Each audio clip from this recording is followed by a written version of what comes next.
Hypocrisy, ಇಂತಹ ದ್ವಂದ್ವ ಇದು ಯಾವತ್ತು ಮುಗಿಯುತ್ತೆ? ಹಿಂದೂ ಸಮಾಜ ಜಾಗೃತಿಯಾದಾಗ.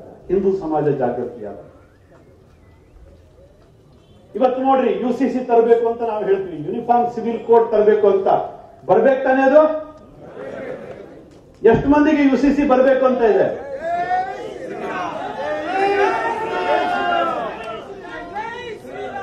ಇವತ್ತಲ್ಲ ನಾಳೆ ಬಂದೇ ಬರುತ್ತೆ, ಬರ್ದಿಟ್ಕೊಳ್ಳಿ.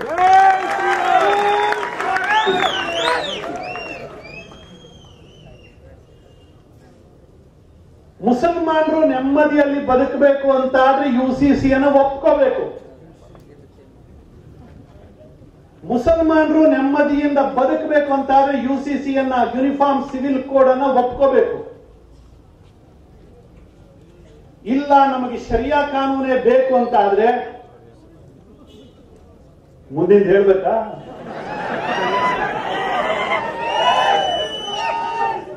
ಸ್ವಾಮಿ, ಈ ದೇಶದ ಟ್ಯಾಕ್ಸ್ ಅನ್ನ ತಿಂತಕ್ಕಂಥದ್ದು ಹರಾಮ್. ಖುರಾನ್ದಲ್ಲಿ ಹೇಳಿಲ್ಲ. ಯಾರು ಕೂಡ ಇನ್ಶೂರೆನ್ಸ್ ತಗೊಳ್ಳೋ ಹಾಗಿಲ್ಲ, ಯಾರಿಗೂ ಕೂಡ ಆರೋಗ್ಯದ ಕಾರ್ಡ್ಗಳನ್ನು ಕೊಡೋ ಹಾಗಿಲ್ಲ, ಯಾರು ಕೂಡ ಇವತ್ತು ಈ ದಾರುಲ್ ಹರಬ್ ಇದರ ಆರೋಗ್ಯ ಕೇಂದ್ರಗಳಿಗೆ ಬರೋ ಹಾಗಿಲ್ಲ. ಯಾಕೆ? ಇದು ಶರಿಯಾ ಹೇಳೋದಿಲ್ಲ. ಬದುಕ್ರಿ ಹಾಗೆ.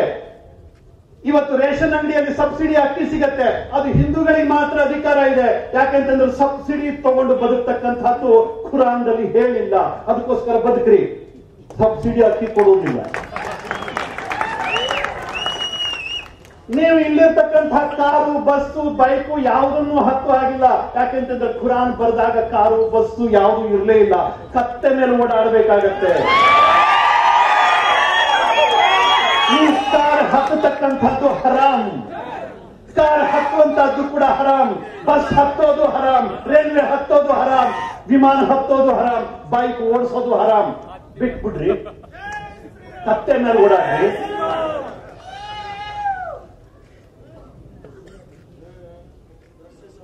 ಸೌದಿ ಅರೇಬಿಯಾದಲ್ಲಿ ಚಾಪ್ ಸರ್ಕಲ್ ಅಂತ ಇದೆ.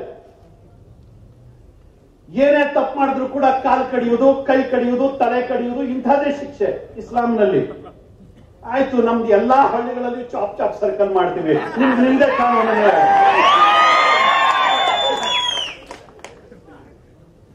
ಒಪ್ಪಂಗಿಲ್ರಿ ಅವರು. ದುಡಿಲಿಕ್ಕೆ ನೀವು ಬೇಕು, ಟ್ಯಾಕ್ಸ್ ಕೊಡ್ಲಿಕ್ಕೆ ನೀವು ಬೇಕು, ಮಜಾ ಮಾಡ್ಲಿಕ್ಕೆ ಮಾತ್ರ ಅವರು. ಯೂನಿಫಾರ್ಮ್ ಸಿವಿಲ್ ಕೋಡ್ ಬೇಡ, ಶರಿಯಾ ಬೇಕು. ಆದ್ರೆ ನಮ್ಮ ದೇಶದ ಸಂವಿಧಾನದಲ್ಲಿ ಯಾವುದು ತಿದ್ದುಪಡಿ ತರಬಾರದು. ಅವರಿಗೆ ಅವರ ಖುರಾನ್ ಪ್ರಕಾರ ನಾವು ಶಿಕ್ಷೆ ಕೊಡಬಾರ್ದು. ಶಿಕ್ಷೆ ಕೊಡಬೇಕಾದ್ರೆ ನಮ್ಮ ಸಂವಿಧಾನದ ಪ್ರಕಾರ ಕೊಡಬೇಕು. ನಮ್ಮ ಸಂವಿಧಾನದ ಸಮಾನತೆ ಎಲ್ಲರಿಗೂ ಬೇಕು. ನಾವು ಕೊಟ್ಟಿರ್ತಕ್ಕಂಥ ಸಬ್ಸಿಡಿ ಎಲ್ಲರಿಗೂ ಬೇಕು. ನಾವು ಕೊಟ್ಟಿರ್ತಕ್ಕಂಥ ಭಿಕ್ಷೆ ಎಲ್ಲರಿಗೂ ಬೇಕು. ದುಡಿಯೋರು ಯಾರು? ದುಡಿಯೋರು ನಾವು. ಭಿಕ್ಷೆ ತಗೊಳ್ಳಿಕ್ಕೆ ಅದು ಬೇಕು. ಶರಿಯಾ ಪ್ರಕಾರ ಸಬ್ಸಿಡಿ ತಗೊಳ್ಳೋದು ಶರಿಯಾದಲ್ಲಿ ಇಲ್ಲೇ ಇಲ್ಲ. ಬಿಟ್ಬಿಡ್ರಿ. ಆಗಿದ್ರೆ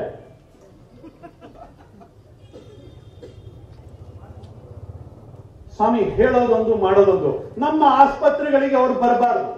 ಯಾಕಂತಂದ್ರೆ ಅವತ್ತಿನ ದಿವಸ ಯಾರು ಕೂಡ ಯುನಾನಿ ಆಸ್ಪತ್ರೆಗೆ ಹೋಗಬೇಕು. ನಮ್ಮ ಡಾಕ್ಟರ್ಗಳು ಇವತ್ತು ಟ್ರೀಟ್ಮೆಂಟ್ ಕೊಡಬಾರದು. ಶರಿಯಾ ಪ್ರಕಾರ ಅವರಿಗೆ ಗೌರವ ಇದ್ರೆ, ಶರಿಯಾದಲ್ಲಿ ಗೌರವ ಇದ್ರೆ ನಮ್ಮ ಡಾಕ್ಟರ್ ಹತ್ರ ಟ್ರೀಟ್ಮೆಂಟ್ ಬರಬಾರದು. ಕಿಡ್ನಿ ಫೇಲ್ ಆಯ್ತಂತಂದ್ರೆ ಹೋಗ್ಬೇಕು ಯುನಾನಿಗೆ. ಬೇಕಾ? ಶರಿಯಾ ಬೇಕಾ? ಕಳೆದ ಇಷ್ಟು ವರ್ಷಗಳ ಹೋರಾಟದ ಪರಿಣಾಮವಾಗಿ ಇವತ್ತು ದೇಶದ ಕೇಂದ್ರದಲ್ಲಿ ನಮಗೊಂದು ಜಾಗ ಸಿಕ್ಕಿದೆ. ಹಿಂದೂಗಳ ಧ್ವನಿ ಒಂದು ಜಾಗ ಸಿಕ್ಕಿದೆ.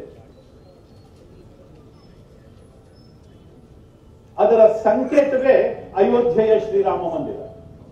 ಸಂವಿಧಾನವನ್ನು ತಿರುಚಿದ್ರು. ಸಂವಿಧಾನದಲ್ಲಿ ಸಂಪೂರ್ಣವಾಗಿ ಏನು ಅಂಬೇಡ್ಕರ್ ಅವರು ಬರೆದಿದ್ರು ಸಂವಿಧಾನವನ್ನ, ಆ ಸಂವಿಧಾನದ ಮೇಲೆ ಅತ್ಯಾಚಾರ ನಡೆಸಿದ್ರು ಕಾಂಗ್ರೆಸ್ನವರು.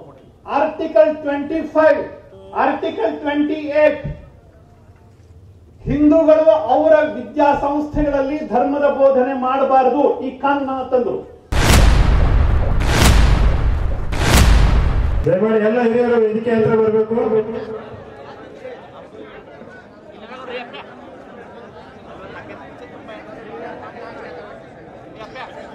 ವೇದಿಕೆಯ ಬಲಭಾಗದಲ್ಲಿ ಇರ್ತಕ್ಕಂಥ ಕಾರ್ಯಕರ್ತರು ಎಲ್ಲರೂ ವೇದಿಕೆ ಮುಂಭಾಗಕ್ಕೆ ಬರಬೇಕು. ಕಾರ್ಯಕ್ರಮದ ಕೇಂದ್ರ ಬಿಂದು ಆಗಿರ್ತಕ್ಕಂಥ ಇವತ್ತಿನ ದಿಕ್ಸೂಚಿ ಭಾಷಣ ಮಾಡ್ತಿರ್ತಕ್ಕಂಥ ಅನಂತಕುಮಾರ್ ಹೆಗಡೆ ಅವರು ಆಗಮಿಸಿದ್ದಾರೆ. ಅದೇ ರೀತಿ ಶ್ರೀ ಪರಮ ಪೂಜನೀಯ ಶಂಕರಾರೂಢ ಸ್ವಾಮಿಗಳು ರಾಮರೋಡ್ ಶಿರವರು ಕೂಡ ವೇದಿಕೆಗೆ ಆಗಮಿಸಿದ್ದಾರೆ. ಎಲ್ಲ ಹಿರಿಯರು ವೇದಿಕೆ ಹತ್ರ ಬರಬೇಕು.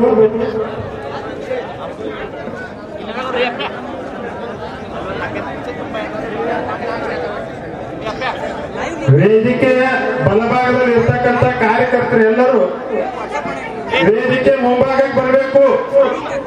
ಕಾರ್ಯಕ್ರಮದ ಕೇಂದ್ರ ಬಿಂದು ಆಗಿರ್ತಕ್ಕಂಥ ಇವತ್ತಿನ ದಿಕ್ಸೂಚಿ ಭಾಷಣ ಮಾಡ್ತಿರ್ತಕ್ಕಂಥ ಅನಂತಕುಮಾರ್ ಹೆಗಡೆ ಅವರು ಆಗಮಿಸಿದ್ದಾರೆ. ಅದೇ ರೀತಿ ಶ್ರೀ ಪರಮ ಪೂಜನೀಯ ಶಂಕರಾರೂಢ ಸ್ವಾಮಿಗಳು ರಾಮರೋಡ್ ಶಿರವರು ಕೂಡ ವೇದಿಕೆಗೆ ಆಗಮಿಸಿದ್ದಾರೆ. ಎಲ್ಲ ಕಾರ್ಯಕ್ರಮದ ಕೇಂದ್ರ ಬಿಂದು ಆಗಿರ್ತಕ್ಕಂಥ ಇವತ್ತಿನ ದಿಕ್ಸೂಚಿ ಭಾಷಣ ಮಾಡ್ತಿರ್ತಕ್ಕಂಥ ಅನಂತಕುಮಾರ್ ಹೆಗಡೆ ಅವರು ಗ್ರಾಮಸ್ಥರು ಎದ್ದು ನಿಂತು ಸ್ವಾಮೀಜಿಯವರನ್ನ ಸ್ವಾಗತ ಮಾಡಬೇಕು. ಸ್ವಾಮೀಜಿಯವರನ್ನ ಎದ್ದು ನಿಂತು ಸ್ವಾಗತ ಮಾಡಬೇಕು. ಅನಂತಕುಮಾರ್ ಹೆಗಡೆ ಅವರು ಕೂಡ ಕಾರ್ಯಕ್ರಮಕ್ಕೆ ಬರ್ತಾರೆ.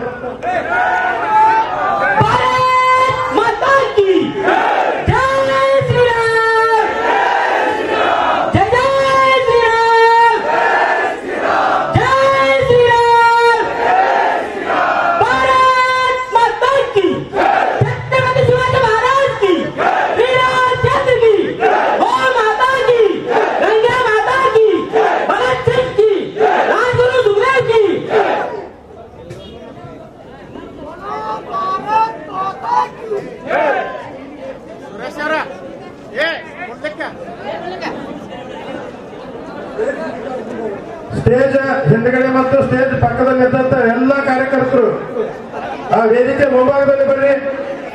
ದಯಮಾಡಿ ವೇದಿಕೆ ಅಕ್ಕಪಕ್ಕದಲ್ಲಿ ಯಾರು ಗದ್ದಲ ಮಾಡುವ. ವೇದಿಕೆ ಅಕ್ಕಪಕ್ಕ, ವೇದಿಕೆ ಬಲಗಡೆ ಮತ್ತು ಎಡಗಡೆ ಈ ಕಡೆ ನಿಂತ ನಮ್ಮ ಕಾರ್ಯಕರ್ತರು ಯಾರು ವೇದಿಕೆ ಹತ್ರ ನಾವು ಎದುರ್ಲಾರ್ದ ಕಾರ್ಯಕ್ರಮ ಯಶಸ್ಸಿಗೆ ಸಹಕಾರ ನೋಡ್ಕೋಂಗ ಯಶಸ್ಸಾಗೋ ನೋಡ್ಕೋಬೇಕಾಗೈತಿ. ಇಡೀ ಕಾರ್ಯಕ್ರಮ ಕಾರ್ಯಕರ್ತರ ಜವಾಬ್ದಾರಿ ಮೇಲೆ ಐತಿ. ದಯಮಾಡಿ ವೇದಿಕೆ ಬಲಗಡೆ ಇದ್ದಂತ ಎಲ್ಲ ಸಭಿಕರು ವೇದಿಕೆ ಮುಂಭಾಗದಲ್ಲಿ ಬರ್ರಿ. ಇಲ್ಲಿದ್ದಂತವ್ರು ಅಲ್ಲಿ ನಮಗ ಕಾರ್ಯಕರ್ತರು ಏನು ಕೆಲಸ ಐತಿಲ್ಲ ಸ್ವಲ್ಪ ನಾವು ಕೆಲಸ ನೋಡ್ಕೊಳ್ಳೋದು. ಕಾರ್ಯಕರ್ತರು ಎಲ್ಲರೂ ವೇದಿಕೆ ಸುತ್ತಮುತ್ತ ನಾವು ಸ್ವಲ್ಪ ನಿಂದ್ರೋದ್ರಿಂದ ಸರಿ ಅನ್ಸೋದಿಲ್ಲ. ಆ ಕಡೆ ನಿಂತವ್ರು ಎಲ್ಲರೂ ಸಹಿತ ಅಲ್ಲಿ ಕುರ್ಚಿ ಹಾಕಿವಿ, ಆ ಕುರ್ಚಿ ಹತ್ರ ಬಂದು ಕೂತ್ಕೋಬೇಕು.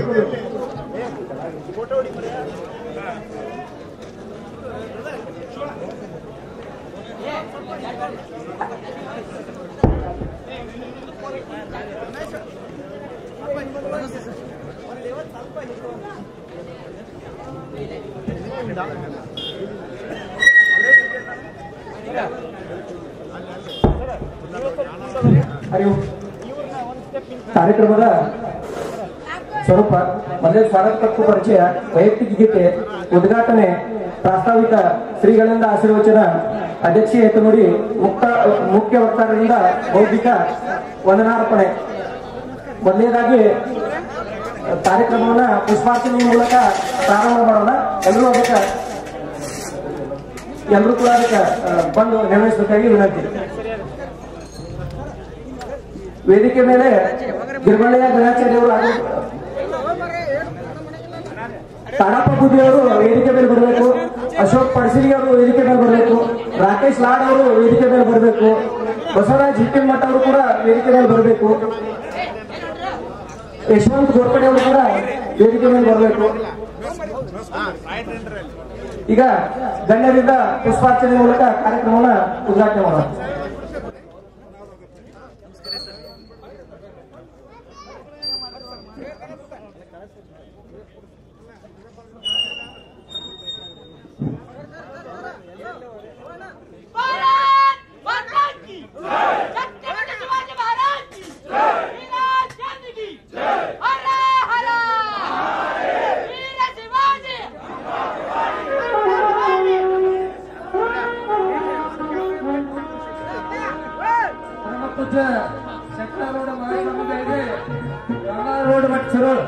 ಇವರಿಗೆ ಹಿಂದೂ ಜಾಗರಣ ವೇದಿಕೆ ಶಿರೋಳ ಹಾಗೂ ತಾಲೂಕಾ ಘಟಕದ ವತಿಯಿಂದ ಆರ್ಥಿಕ ಸ್ವಾಗತವನ್ನು ಕೋರುತ್ತೇನೆ. ಮುಖ್ಯ ವಕ್ತಾರರಾಗಿ ಆಗಮಿಸಿದಂತ ಶ್ರೀ ಅನಂತಕುಮಾರ್ ಹೆಗಡೆ, ಸಂಘದ ಸ್ವಯಂ ಸೇವಕರು, ನಿಕಟ ಪೂರ್ವ ಹಿಂದೂ ಜಾಗರಣ ವೇದಿಕೆ ಜಿಲ್ಲಾ ಸಂಚಾಲಕರು, ಈದ್ಗಾ ಮೈದಾನದ ಹೋರಾಟದ ರೂವಾರಿಗಳು, ರಾಷ್ಟ್ರವಾದಿಗಳು ಹಾಗೂ ಮಾಜಿ ಕೇಂದ್ರ ಕೌಶಲ್ಯಾಭಿವೃದ್ಧಿ ಮತ್ತು ವಾಣಿಜ್ಯೋದ್ಯಮ ರಾಜ್ಯ ಸಚಿವರು ಮತ್ತು ಉತ್ತರ ಕನ್ನಡ ಕ್ಷೇತ್ರದ ಸಂಸದರು, ಸಮಯದ ಅಭಾವ ಇರುವುದರಿಂದ ವೇದಿಕೆ ಮೇಲಿರುವ ಎಲ್ಲ ಗಣ್ಯಮಾನ್ಯರಿಗೆ ಹಿಂದೂ ಜಾಗರಣ ವೇದಿಕೆ ಶಿರೋಳ ಹಾಗೂ ತಾಲೂಕಾ ಘಟಕದ ವತಿಯಿಂದ ಹಾರ್ದಿಕ ಸ್ವಾಗತವನ್ನು ಕೋರುತ್ತೇನೆ. ಈಗ ಮುಕ್ತ ವಕ್ತಾರರಿಂದ ಭೌತಿಕ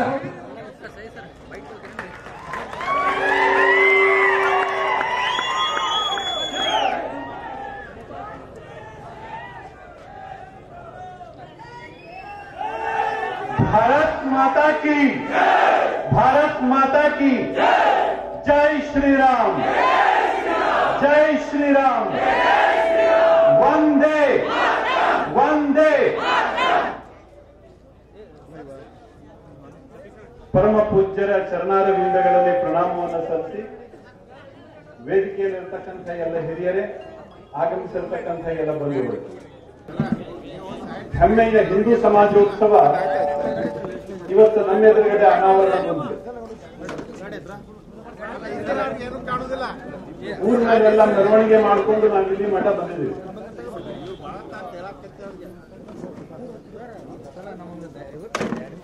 ಸ್ವಾಮಿ, ಈ ಬಾರಿಯ ಹಿಂದೂ ಸಮಾವೇಶದಲ್ಲಿ, ಹಿಂದೂ ಸಮಾಜೋತ್ಸವದಲ್ಲಿ ಒಂದು ರೀತಿ ವಿಶೇಷತೆ ಇದೆ, ಒಂದು ರೀತಿ ಹೆಮ್ಮೆ ಇದೆ. ತುಂಬಾ ಜನರಿಗೆ ಇದರ ಅರ್ಥ ಆಗಿರಲಿಕ್ಕಿಲ್ಲ. ಸುಮಾರು 500 ವರ್ಷಗಳ ಕಾಲ ನಿರಂತರ ಹೋರಾಟವನ್ನು ಮಾಡಿ, ಸಂಘರ್ಷವನ್ನು ಮಾಡಿ 3 ಲಕ್ಷಕ್ಕೂ ಹೆಚ್ಚು ಜನ ಬಲಿದಾನ ಆದ ನಂತರದಲ್ಲಿ ಮೊನ್ನೆ ಜನವರಿ 22ಕ್ಕೆ ಭವ್ಯವಾಗಿರತಕ್ಕಂಥ ರಾಮ ಮಂದಿರ ಪ್ರಾರಂಭಗೊಂಡಿತು. ರಾಮನ ಪಟ್ಟಾಭಿಷೇಕ ಮತ್ತೊಮ್ಮೆ ಆಯಿತು. ಸುಮಾರು 1000 ವರ್ಷಗಳ ಕಾಲ ನಿರಂತರವಾಗಿ ಹೊಡೆತ ತಿಂತಾನೆ ಇದ್ವಿ. ಕೇವಲ ಅಯೋಧ್ಯ ಅಲ್ಲ, ಲಕ್ಷ ಸಂಖ್ಯೆಯಲ್ಲಿ ನಮ್ಮ ಮಠ ಮಂದಿರಗಳು ಧ್ವಸ್ತ ಆಗಿ ಹೋಗಿದ್ವು. ಎಲ್ಲೋ ಒಂದ್ ಕಡೆ ನಮ್ಮವರು ಹೋರಾಟ ಮಾಡ್ತಾ ಇದ್ರು, ಅಲ್ಪ ಸ್ವಲ್ಪ ಗೆಲುವಾಗ್ತಾ ಇತ್ತು, ಮತ್ತೊಮ್ಮೆ ಸೋಲ್ತಿದ್ವಿ, ಮತ್ತೊಮ್ಮೆ ಯುದ್ಧ ಶುರುವಾಗ್ತಿತ್ತು. ಸ್ವಾತಂತ್ರ್ಯ ಬಂದ ನಂತರ ಆದ್ರೂ ಕೂಡ ಈ ದೇಶದ ಹಿಂದೂಗಳಿಗೆ ಅನಿಸಿತ್ತು ಇನ್ನು ನಮ್ದೇ ಸ್ವರಾಜ್ಯ ನಿರ್ಮಾಣ ಆಗತ್ತೆ ಅಂತ. ಅದು ಕೂಡ ತಪ್ಪು ಗ್ರಹಿಕೆ ಆಯಿತು. ತುಂಬಾ ಜನರಿಗೆ ಅನಿಸಿತ್ತು ಇನ್ನು ನಾವು ಹೋರಾಟ ಮಾಡಬೇಕಾಗಿಲ್ಲ, ನಮ್ಮ ಕನಸಿನ ಭಾರತವನ್ನ ನಾವು ಕಟ್ಕೋಬಹುದು ಅಂತ. ಆದ್ರೆ ಬ್ರಿಟಿಷರ ವಿರುದ್ಧ, ಮುಸಲ್ಮಾನರ ವಿರುದ್ಧ ನಾವು ಯಾವೆಲ್ಲ ಸಂಘರ್ಷವನ್ನ ಮಾಡಿದ್ವಿ, ಅದೇ ರೀತಿಯಲ್ಲಿ ಸಂಘರ್ಷವನ್ನ ಸ್ವಾತಂತ್ರ್ಯ ಬಂದ ನಂತರವೂ ನಾವು ಮುಂದುವರಿಸಿಕೊಂಡು ಬರಬೇಕಾಯಿತು. 1000 ವರ್ಷಗಳ ಕಾಲ ನಿರಂತರ ಹೋರಾಟ. ಇದರ ಪರಿಣಾಮವಾಗಿ ಮೊಟ್ಟ ಮೊದಲ ಬಾರಿಗೆ ಇಡೀ ದೇಶದ ಮೂಲೆಗಳಲ್ಲಿ ಇರತಕ್ಕಂಥ ಹಿಂದೂ ಸಮಾಜ ಜಾಗೃತ ಆಯಿತು. ಇದರ ಪರಿಣಾಮವಾಗಿ ನಿರ್ಮಾಣಗೊಂಡಿದ್ದು ಅಯೋಧ್ಯೆಯ ರಾಮ ಮಂದಿರ. ಇದೊಂದು ಪ್ರಾರಂಭ ಇದೆ. ಇನ್ನು ಜಂಗಿ ಕಾಟ ನಿಕಾಲಿ ಕುಸ್ತಿ ಶುರುವಾಗಿಲ್ಲ, ಇನ್ನು ಮುಂದಿದಾವ. ಈಗ ಶುರು ಹಚ್ಕೊಂಡಿದೀವಿ ಅಷ್ಟೇ. ಈಗಷ್ಟೇ ಭರಮಣ್ಣನ ಜಾತ್ರೆ ಶುರುವಾಗಿದ್ದಾವೆ, ಇನ್ನೂ ಮಾರಿ ಜಾತ್ರೆ ಬಂದಿಲ್ಲ.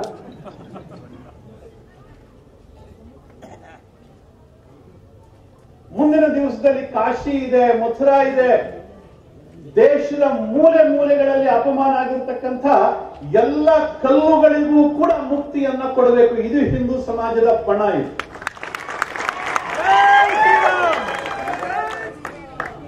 ನಮ್ಮ ಸಮಾಜದ ಒಂದು ಸ್ವಭಾವ ಇದೆ ರೀ, ನಾವು ಋಣವನ್ನು ಉಳಿಸ್ಕೊಳ್ಳೋದಿಲ್ಲ. ಹಿಂದೂ ಸಮಾಜ ಯಾವತ್ತೂ ಋಣವನ್ನು ಉಳಿಸ್ಕೊಳ್ಳೋದಿಲ್ಲ.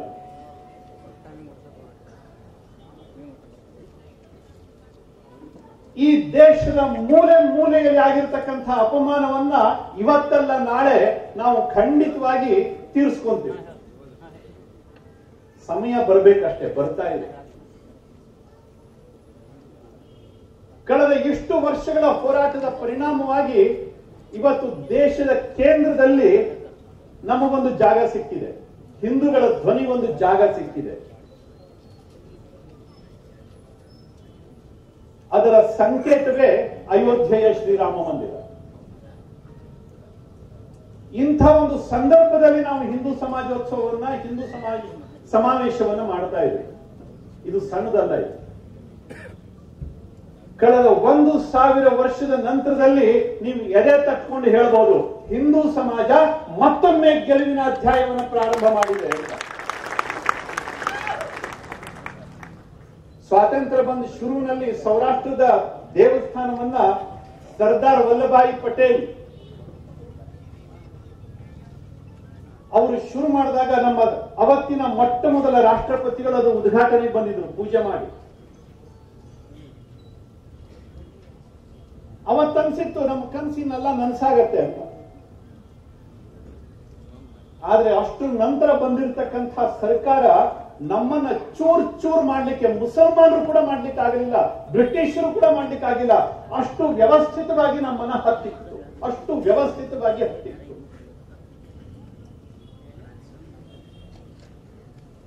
ನಾವು ಚಿಕ್ಕವರಿರ್ಬೇಕಾದ್ರೆ, ಬಹುತೇಕ ನನಗಿಂತ ತುಂಬಾ ದೊಡ್ಡವರಿದ್ದೇನೆ, ನಾವು ಚಿಕ್ಕವರಿರ್ಬೇಕಾದ್ರೆ ಕನ್ನಡ ಶಾಲೆಗೆ ಹೋಗೋ ಮುಂದೆ ರಾಮಾಯಣ ಮಹಾಭಾರತ ಎಲ್ಲ ಕಲಿಸ್ತಿದ್ರು. ಈಗಿನ ಶಾಲೆ ಮಕ್ಕಳಿಗೆ ಅದು ಖಂಡಿತವಾಗಿಲ್ಲ. ಸಂವಿಧಾನವನ್ನ ತಿರುಚಿದ್ರು. ಸಂವಿಧಾನದಲ್ಲಿ ಸಂಪೂರ್ಣವಾಗಿ ಏನು ಅಂಬೇಡ್ಕರ್ ಅವರು ಬರೆದಿದ್ರು ಸಂವಿಧಾನವನ್ನ, ಆ ಸಂವಿಧಾನದ ಮೇಲೆ ಅತ್ಯಾಚಾರ ನಡೆಸಿದ್ರು ಕಾಂಗ್ರೆಸ್ನವರು. ಆರ್ಟಿಕಲ್ 25 ಇದರಲ್ಲಿ ಮತಾಂತರವನ್ನ ಒಪ್ಕೊಂಡ್ಬಿಟ್ರು, ಮತಾಂತರವನ್ನ ದೃಢೀಕರಣ ಮಾಡಿದ್ರು. ನಮ್ಮ ಜನರನ್ನ ಮತಾಂತರ ಮಾಡಬಹುದು ಅಂತ ಒಪ್ಕೊಂಡ್ಬಿಟ್ರು. ಆರ್ಟಿಕಲ್ 28 ಹಿಂದೂಗಳು ಅವರ ವಿದ್ಯಾಸಂಸ್ಥೆಗಳಲ್ಲಿ ಧರ್ಮದ ಬೋಧನೆ ಮಾಡಬಾರದು, ಈ ಕಾನೂನ ತಂದ್ರು.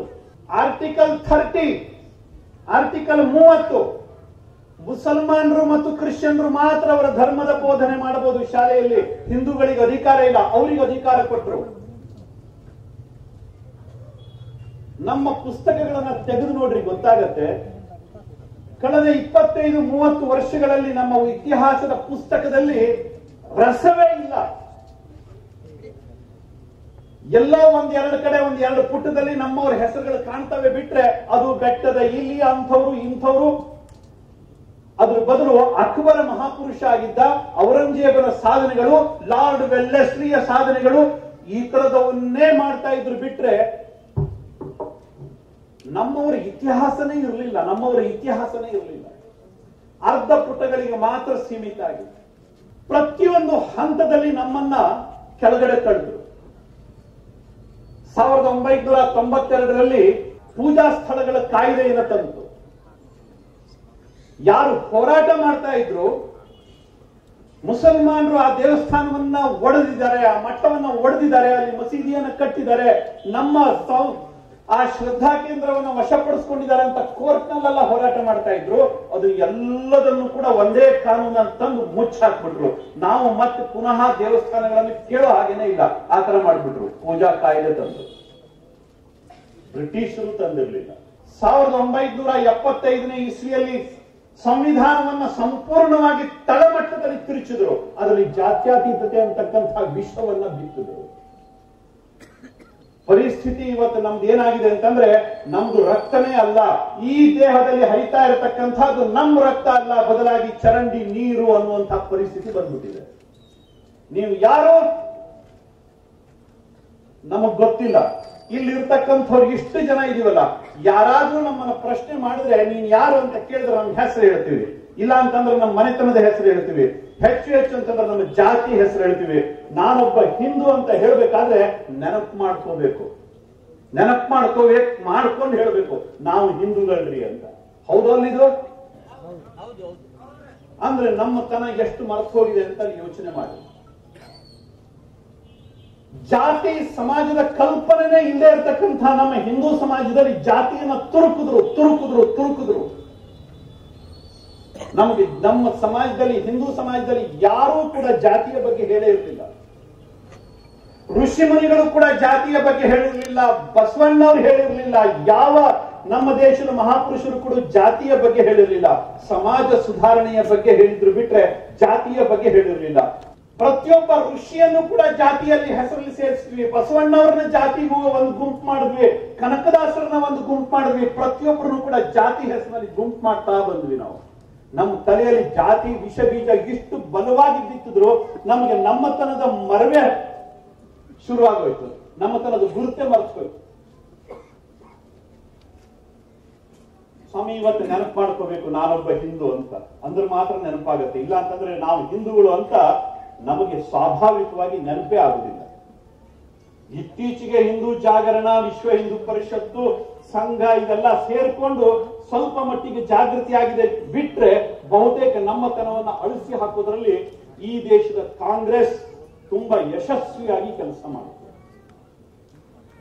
ಒಂದಲ್ಲ ಎರಡಲ್ಲ ಸ್ವಾಮಿ ನಮ್ಮ ಸಮಾಜದ ಮೇಲೆ ನಡೆದಿರತಕ್ಕಂಥ ಅತ್ಯಾಚಾರ. ಆದ್ರೂ ಕೂಡ ಇವತ್ತು ನಮ್ಮ ಗುರುತನ್ನ ಇಟ್ಕೊಂಡು ನಾವು ಬದುಕಿದೀವಲ್ಲ, ಇದು ಭಗವಂತನ ಆಶೀರ್ವಾದ, ಮತ್ತೇನು ಅಲ್ಲೇ ಇಲ್ಲ. ಭಗವಂತನ ಆಶೀರ್ವಾದ, ಗುರು ಹಿರಿಯರ ಆಶೀರ್ವಾದ. ಇವತ್ತು ಕೂಡ ಕಾವಿ ಬಟ್ಟೆ ನಮ್ಮ ಎದುರುಗಡೆ ನಿಂತಿದೆ ಅಂತಂದ್ರೆ ಅದು ದೇವರ ಆಶೀರ್ವಾದ, ಅದು ಸಾಧನೆಯ ಆಶೀರ್ವಾದ. ನಮ್ಮ ಆಡಳಿತ ಅದಕ್ಕೆ ಬೆಲೆಯನ್ನೇ ಕೊಟ್ಟಿರಲಿಲ್ಲ. ಗುಂಡಿಕ್ಕಿ ಕೊಂದರು ಸನ್ಯಾಸಿಗಳು ಗೋವು ರಕ್ಷಣೆ ಮಾಡಬೇಕು ಅಂತ ಪಾರ್ಲಿಮೆಂಟ್ಗೆ ಹೋದಾಗ ಸನ್ಯಾಸಿಗಳನ್ನ, ಆಕಳುಗಳನ್ನ ಗುಂಡಿಕ್ಕಿ ಕೊಂದರು ಇಂದಿರಾ ಗಾಂಧಿ ಸರ್ಕಾರ. ಸ್ವಾಮಿ, ಹಿಂದೂ ಸಮಾಜ ಇವತ್ತೇನಾದ್ರೂ ಜೀವಂತವಾಗಿ ಉಳ್ಕೊಂಡಿದೆ ಅಂತಂದ್ರೆ ಖಂಡಿತವಾಗಿ ಇದು ಭಗವಂತನ ಆಶೀರ್ವಾದ ಅಷ್ಟೇ, ಮತ್ತೇನಿಲ್ಲ. ಏನೋ ಕಳೆದ 10 ವರ್ಷದಿಂದ ಮತ್ತೊಮ್ಮೆ ನಮಗೆ ಜೀವ ಬಂತು. ಗೆಲುವು ಸೋಲು ಇದರ ಮಧ್ಯದಲ್ಲಿ 10 ವರ್ಷದ ಹಿಂದೆ ನಮಗೊಂದು ವಿಶ್ವಾಸ ಬಂತು, ನಮಗೊಂದು ನಾಯಕತ್ವ ಇದೆ ಅಂತ ವಿಶ್ವಾಸಕ್ಕೆ ಬಂತು. ಮೊಟ್ಟ ಮೊದಲ ಬಾರಿಗೆ ಜಯದ ಹೆಜ್ಜೆಯನ್ನ ನಾವಿಟ್ಟಿದ್ದೀವಿ. ಇನ್ನು ಮುಂದಿನ ದಿವಸದಲ್ಲಿ ಈ ಶತಮಾನ ಹಿಂದೂಗಳ ಶತಮಾನ ಬರೆದಿಟ್ಕೊಳ್ಳಿ. ಸ್ವಾಮಿ, ಇಲ್ಲಿಗೆ ಮುಗ್ದಿಲ್ಲ, ಅವ್ರದ್ದು ಅಲ್ಲಿಗೆ ಮುಗ್ದಿಲ್ಲ. 1992ನೇ ಇಸ್ವಿಯಲ್ಲಿ ನಮ್ಮ ದೇವಸ್ಥಾನಗಳನ್ನ ಹೇಗೆ ಸೊಲ್ಲಡಿಸ್ಬಿಟ್ರು, ಹಾಗೇನೆ ನಂತರದ ದಿವಸದಲ್ಲಿ ವಕ್ಫ್ ಕಾಯ್ದೆ ಅಂತ ತಂದ್ರು. ಮುಸಲ್ಮಾನರು ಯಾವುದೇ ಜಾಗ ತೋರಿಸಿ ಇದು ನಮ್ಮದು ಜಾಗ ಅಂತ ಹೇಳಿದ್ರೆ ಅವ್ರಿಗೆ ಬಿಟ್ಕೊಡ್ಬೇಕು, ಯಾರು ಪ್ರಶ್ನೆ ಮಾಡೋ ಹಾಗಿಲ್ಲ. ಈ ದೇವಸ್ಥಾನವನ್ನ ತೋರಿಸಿ ಇದು ವಕ್ಫ್ ಕಾಯ್ದೆ, ವಕ್ಫ್ ಆಸ್ತಿ ಅಂತ ಹೇಳಿದ್ರೆ ಅದನ್ನ ಬಿಟ್ಕೊಡ್ಬೇಕು. ವಕ್ಫ್ ಕಾಯ್ದೆಯನ್ನು ತಂದ್ರು. ಅದೆಷ್ಟು ನಮ್ಮ ಜಾಗ ಹೋಯ್ತು ಗೊತ್ತಾ? ಇಡೀ ದೇಶದ ಅತ್ಯಂತ ದೊಡ್ಡ 2ನೆಯ ಭೂ ಮಾಲೀಕರು ಒಂದು ದಿವಸ ಬೆಳಗಾಗೋದ್ರೊಳಗಡೆ ಆಗ್ಬೇಕು. ಜೋಮೋ ಕೆನ್ಯಾಟ್ಟ ಅಂತ ಒಬ್ಬ ದಕ್ಷಿಣ ಆಫ್ರಿಕಾದ ಅಲ್ಲಿಯ ಬುಡಕಟ್ಟು ಸಮಾಜದ ಹೋರಾಟಗಾರ ಇದ್ದ. ಆತ ಹೇಳ್ತಾ ಇದ್ದ, ಕ್ರಿಶ್ಚಿಯನ್ ಮಿಷನರಿಗಳು ನಮ್ಮ ದೇಶಕ್ಕೆ ಬಂದಾಗ, ಅಂದ್ರೆ ದಕ್ಷಿಣ ಆಫ್ರಿಕಾಕ್ಕೆ ಬಂದಾಗ, ಆಫ್ರಿಕಾ ಖಂಡಕ್ಕೆ ಬಂದಾಗ ಅವನು ಹೇಳಿದ್ದ, ಕ್ರಿಶ್ಚಿಯನ್ ಮಿಷನರಿಗಳು ಆಫ್ರಿಕಾಕ್ಕೆ ಬಂದಾಗ ಅವ್ರ ಕೈನಲ್ಲಿ ಬೈಬಲ್ ಇತ್ತು, ನಮ್ಮ ಕೈನಲ್ಲಿ ನೆಲ ಇತ್ತು. ಅವ್ರು ಬಂದ್ರು, ನಮ್ಮನ್ನ ಹಿಂಸೆ ಕೊಟ್ರು, ಅವ್ರ ಎದುರುಗಡೆ ಕುಂಡ್ರಿಸಿದ್ರು, ಕಣ್ಣು ಮುಚ್ಚಲಿಕ್ಕೆ ಹೇಳಿದ್ರು. ಕಣ್ಣು ಬಿಟ್ಟಾಗ ನಮ್ಮ ಕೈನಲ್ಲಿ ಬೈಬಲ್ ಇತ್ತು, ಅವ್ರ ಕೈನಲ್ಲಿ ನೆಲ ಇತ್ತು ಅಂತ. ಜೋಮೋ ಕೆನ್ಯಾಟ್ಟ ಅಂತ ಒಬ್ಬ ಆಫ್ರಿಕಾದ ಸ್ವಾತಂತ್ರ್ಯ ಹೋರಾಟಗಾರ ಹೇಳ್ತಾನೆ, ನಮ್ಮ ಪರಿಸ್ಥಿತಿ ಅದೇ ಆಗಿತ್ತು ಕಣ್ರಿ, ಅದೇ ಆಗಿತ್ತು. ಇವತ್ತು ಕೂಡ ನೋಡ್ತೀವಿ, ಎಲ್ಲೆಲ್ಲೋ ಮುಸಲ್ಮಾನರು ಇಲ್ಲದೇ ಇರೋ ಊರುಗಳಲ್ಲಿ ಕೂಡ ವಕ್ಫ್ ಆಸ್ತಿ ಇದೆ.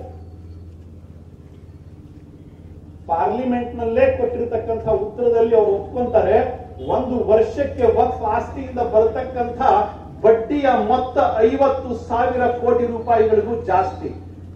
ನಾವು ನಮ್ಮ ದೇವಸ್ಥಾನ ಕಟ್ಟಬೇಕು ಅಂತಂದ್ರೆ ಭಿಕ್ಷೆ ಬೇಡಬೇಕು, ನಮ್ಮ ಮಠ ಕಟ್ಟಬೇಕು ಅಂತಂದ್ರೆ ಭಿಕ್ಷೆ ಬೇಡಬೇಕು.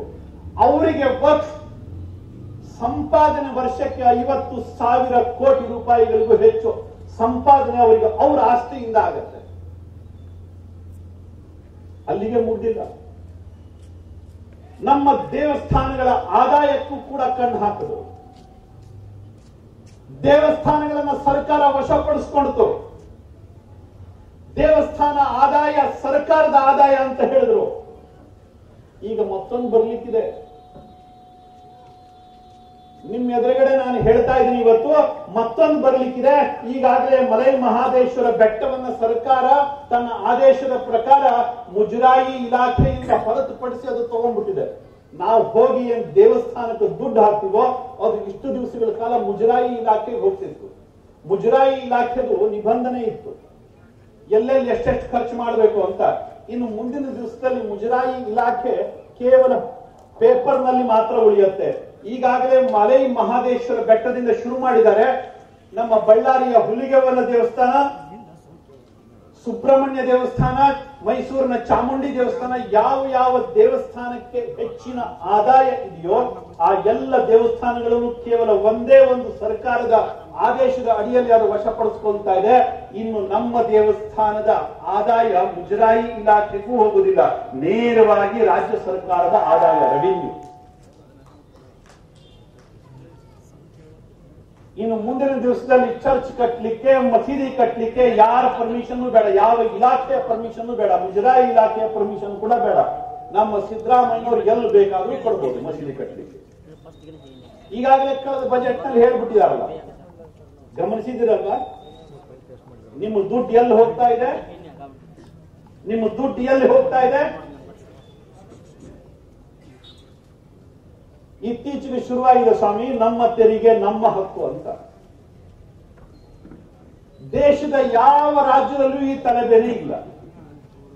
ಆಂಧ್ರ ಪ್ರದೇಶದಲ್ಲಿ ಬಿಜೆಪಿ ಸರ್ಕಾರ ಇಲ್ಲ, ತೆಲಂಗಾಣದಲ್ಲಿ ಬಿಜೆಪಿ ಸರ್ಕಾರ ಇಲ್ಲ, ತಮಿಳುನಾಡಲ್ಲಿ ಬಿಜೆಪಿ ಸರ್ಕಾರ ಇಲ್ಲ, ಕೇರಳದಲ್ಲಿ ಬಿಜೆಪಿ ಸರ್ಕಾರ ಇಲ್ಲ, ಒಡಿಸ್ಸಾದಲ್ಲಿ ಬಿಜೆಪಿ ಸರ್ಕಾರ ಇಲ್ಲ, ಬಂಗಾಳದಲ್ಲಿ ಬಿಜೆಪಿ ಸರ್ಕಾರ ಇಲ್ಲ.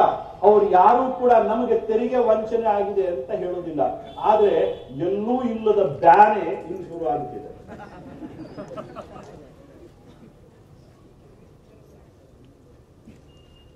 ಕಟ್ಟು ಕತೆಗಳನ್ನ ಹೇಳಿ ಜನರನ್ನ ಮರಳು ಮಾಡಲಿಕ್ಕೆ ಮತ್ತು ಜನರನ್ನ ತಮ್ಮ ದುರಹಂಕಾರದಿಂದ ಜನರನ್ನ ದಬ್ಬಾಯಿಸಿ ಕುಂಡ್ರಿಸಲಿಕ್ಕೆ ಬಹುತೇಕ ಇವರಿಂದ ಕಲಿಬೇಕು ನಾವು. ನಾನು ಒಂದೇ ಮಾತನ್ನು ಕೇಳ್ತೀನಿ, ಈ ದೇಶಕ್ಕೆ ಆದಾಯ ಎಲ್ಲಿಂದ ಬರುತ್ತೆ? ಜನ ಕೊಡೋ ಟ್ಯಾಕ್ಸ್ ನಿಂದ ಬರುತ್ತೆ. ಅದು ರೈತರು ಇರಲಿ ಅಥವಾ ಬಿಸ್ನೆಸ್ ಇರಲಿ ಅಥವಾ ಇಂಡಸ್ಟ್ರಿ ಇರಲಿ. ಸ್ವಾಮಿ, ಈ ದೇಶದಲ್ಲಿ ಟ್ಯಾಕ್ಸ್ ಕೊಡೋರಲ್ಲಿ 99.9% ಜನ ಹಿಂದೂಗಳು. ನಾವೇನಾದ್ರೂ ಕೇಳಿದ್ರೆ ಹಿಂದೂಗಳ ತೆರಿಗೆ, ಹಿಂದೂಗಳ ಹಕ್ಕು ಅಂತ ಅಂದ್ರೆ ನಾವು ಕೊಟ್ಟ ತೆರಿಗೆಯನ್ನ ನಮಗ್ ಕೊಡ್ರಿ, ನಮ್ಮ ದೇವಸ್ಥಾನಕ್ಕೆ ಕೊಡ್ರಿ, ನಮ್ಮ ಮಠಕ್ಕೆ ಕೊಡ್ರಿ ಅಂತ ಕೇಳಿದ್ರೆ ತಪ್ಪೇನಿದೆ? ಸರಿ ಇದೆಯಾ? ಜೈ ಶ್ರೀರಾಮ್ ಅಂತ ಹೇಳಿ ಮತ್ತೊಮ್ಮೆ. ನಾವು ಕೊಟ್ಟಿರೋ ತೆರಿಗೆ, ಹಿಂದೂಗಳು ಕೊಟ್ಟಿರೋ ತೆರಿಗೆ ಹಿಂದೂಗಳಿಗೆ ಬೇಕು ಅಂತ ನಾವು ಹೇಳಿದ್ರೆ ಇದು ಕೋಮುವಾದ ಆಗ್ತದ? ಇದನ್ನ ನಾನು ಹೇಳಿದ್ದಕ್ಕೆ ನಿನ್ನೆ ದಿವಸ ನನ್ನ ಮೇಲೆ ಮತ್ತೊಂದು ಕೇಸ್ ಹಾಕಿದ್ದಾರೆ. ತುಂಬಾ ದಿವಸ ಆಗಿತ್ರಿ ನನಗೆ ಆರೋಗ್ಯ ಸರಿ ಇದ್ರಾಕಿಲ್ಲ, ಯಾಕಂದ್ರೆ ಯಾವುದೂ ಕೇಸ್ ಇದ್ರಾಕಿಲ್ಲ.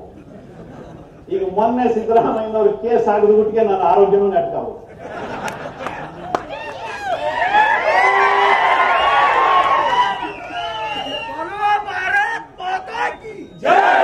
ಯಾರೋ ಪಾಪದವ್ರ ಮೇಲೆ ಕೇಸ್ ಹಾಕಿದ್ರೆ ಪಾಪ ಯಾರು ಹೇಳೋರು ಕೇಳೋರು ಇಲ್ಲ ಅಂತ ಆಗ್ತಿತ್ತು, ಯಾರು ನೋಡ್ಕೊಳ್ಳೋರು ಇಲ್ಲ ಅಂತ ಆಗ್ತಿತ್ತು. ನನ್ನ ಮೇಲೇನೆ ಕೇಸ್ ಹಾಕ್ಲಿಕ್ಕೆ ಶುರು ಮಾಡಿದರೆ ನಾನು ಇವತ್ತು ಕೇಳ್ತೀನಿ, ಸಿದ್ದರಾಮಯ್ಯನವರಿಗೆ ನಿಮ್ಗೆ ಎಷ್ಟು ತಾಕತ್ತಿದೆ ಕೇಸ್ ಹಾಕ್ಲಿಕ್ಕೆ? ಹಾಕಿ.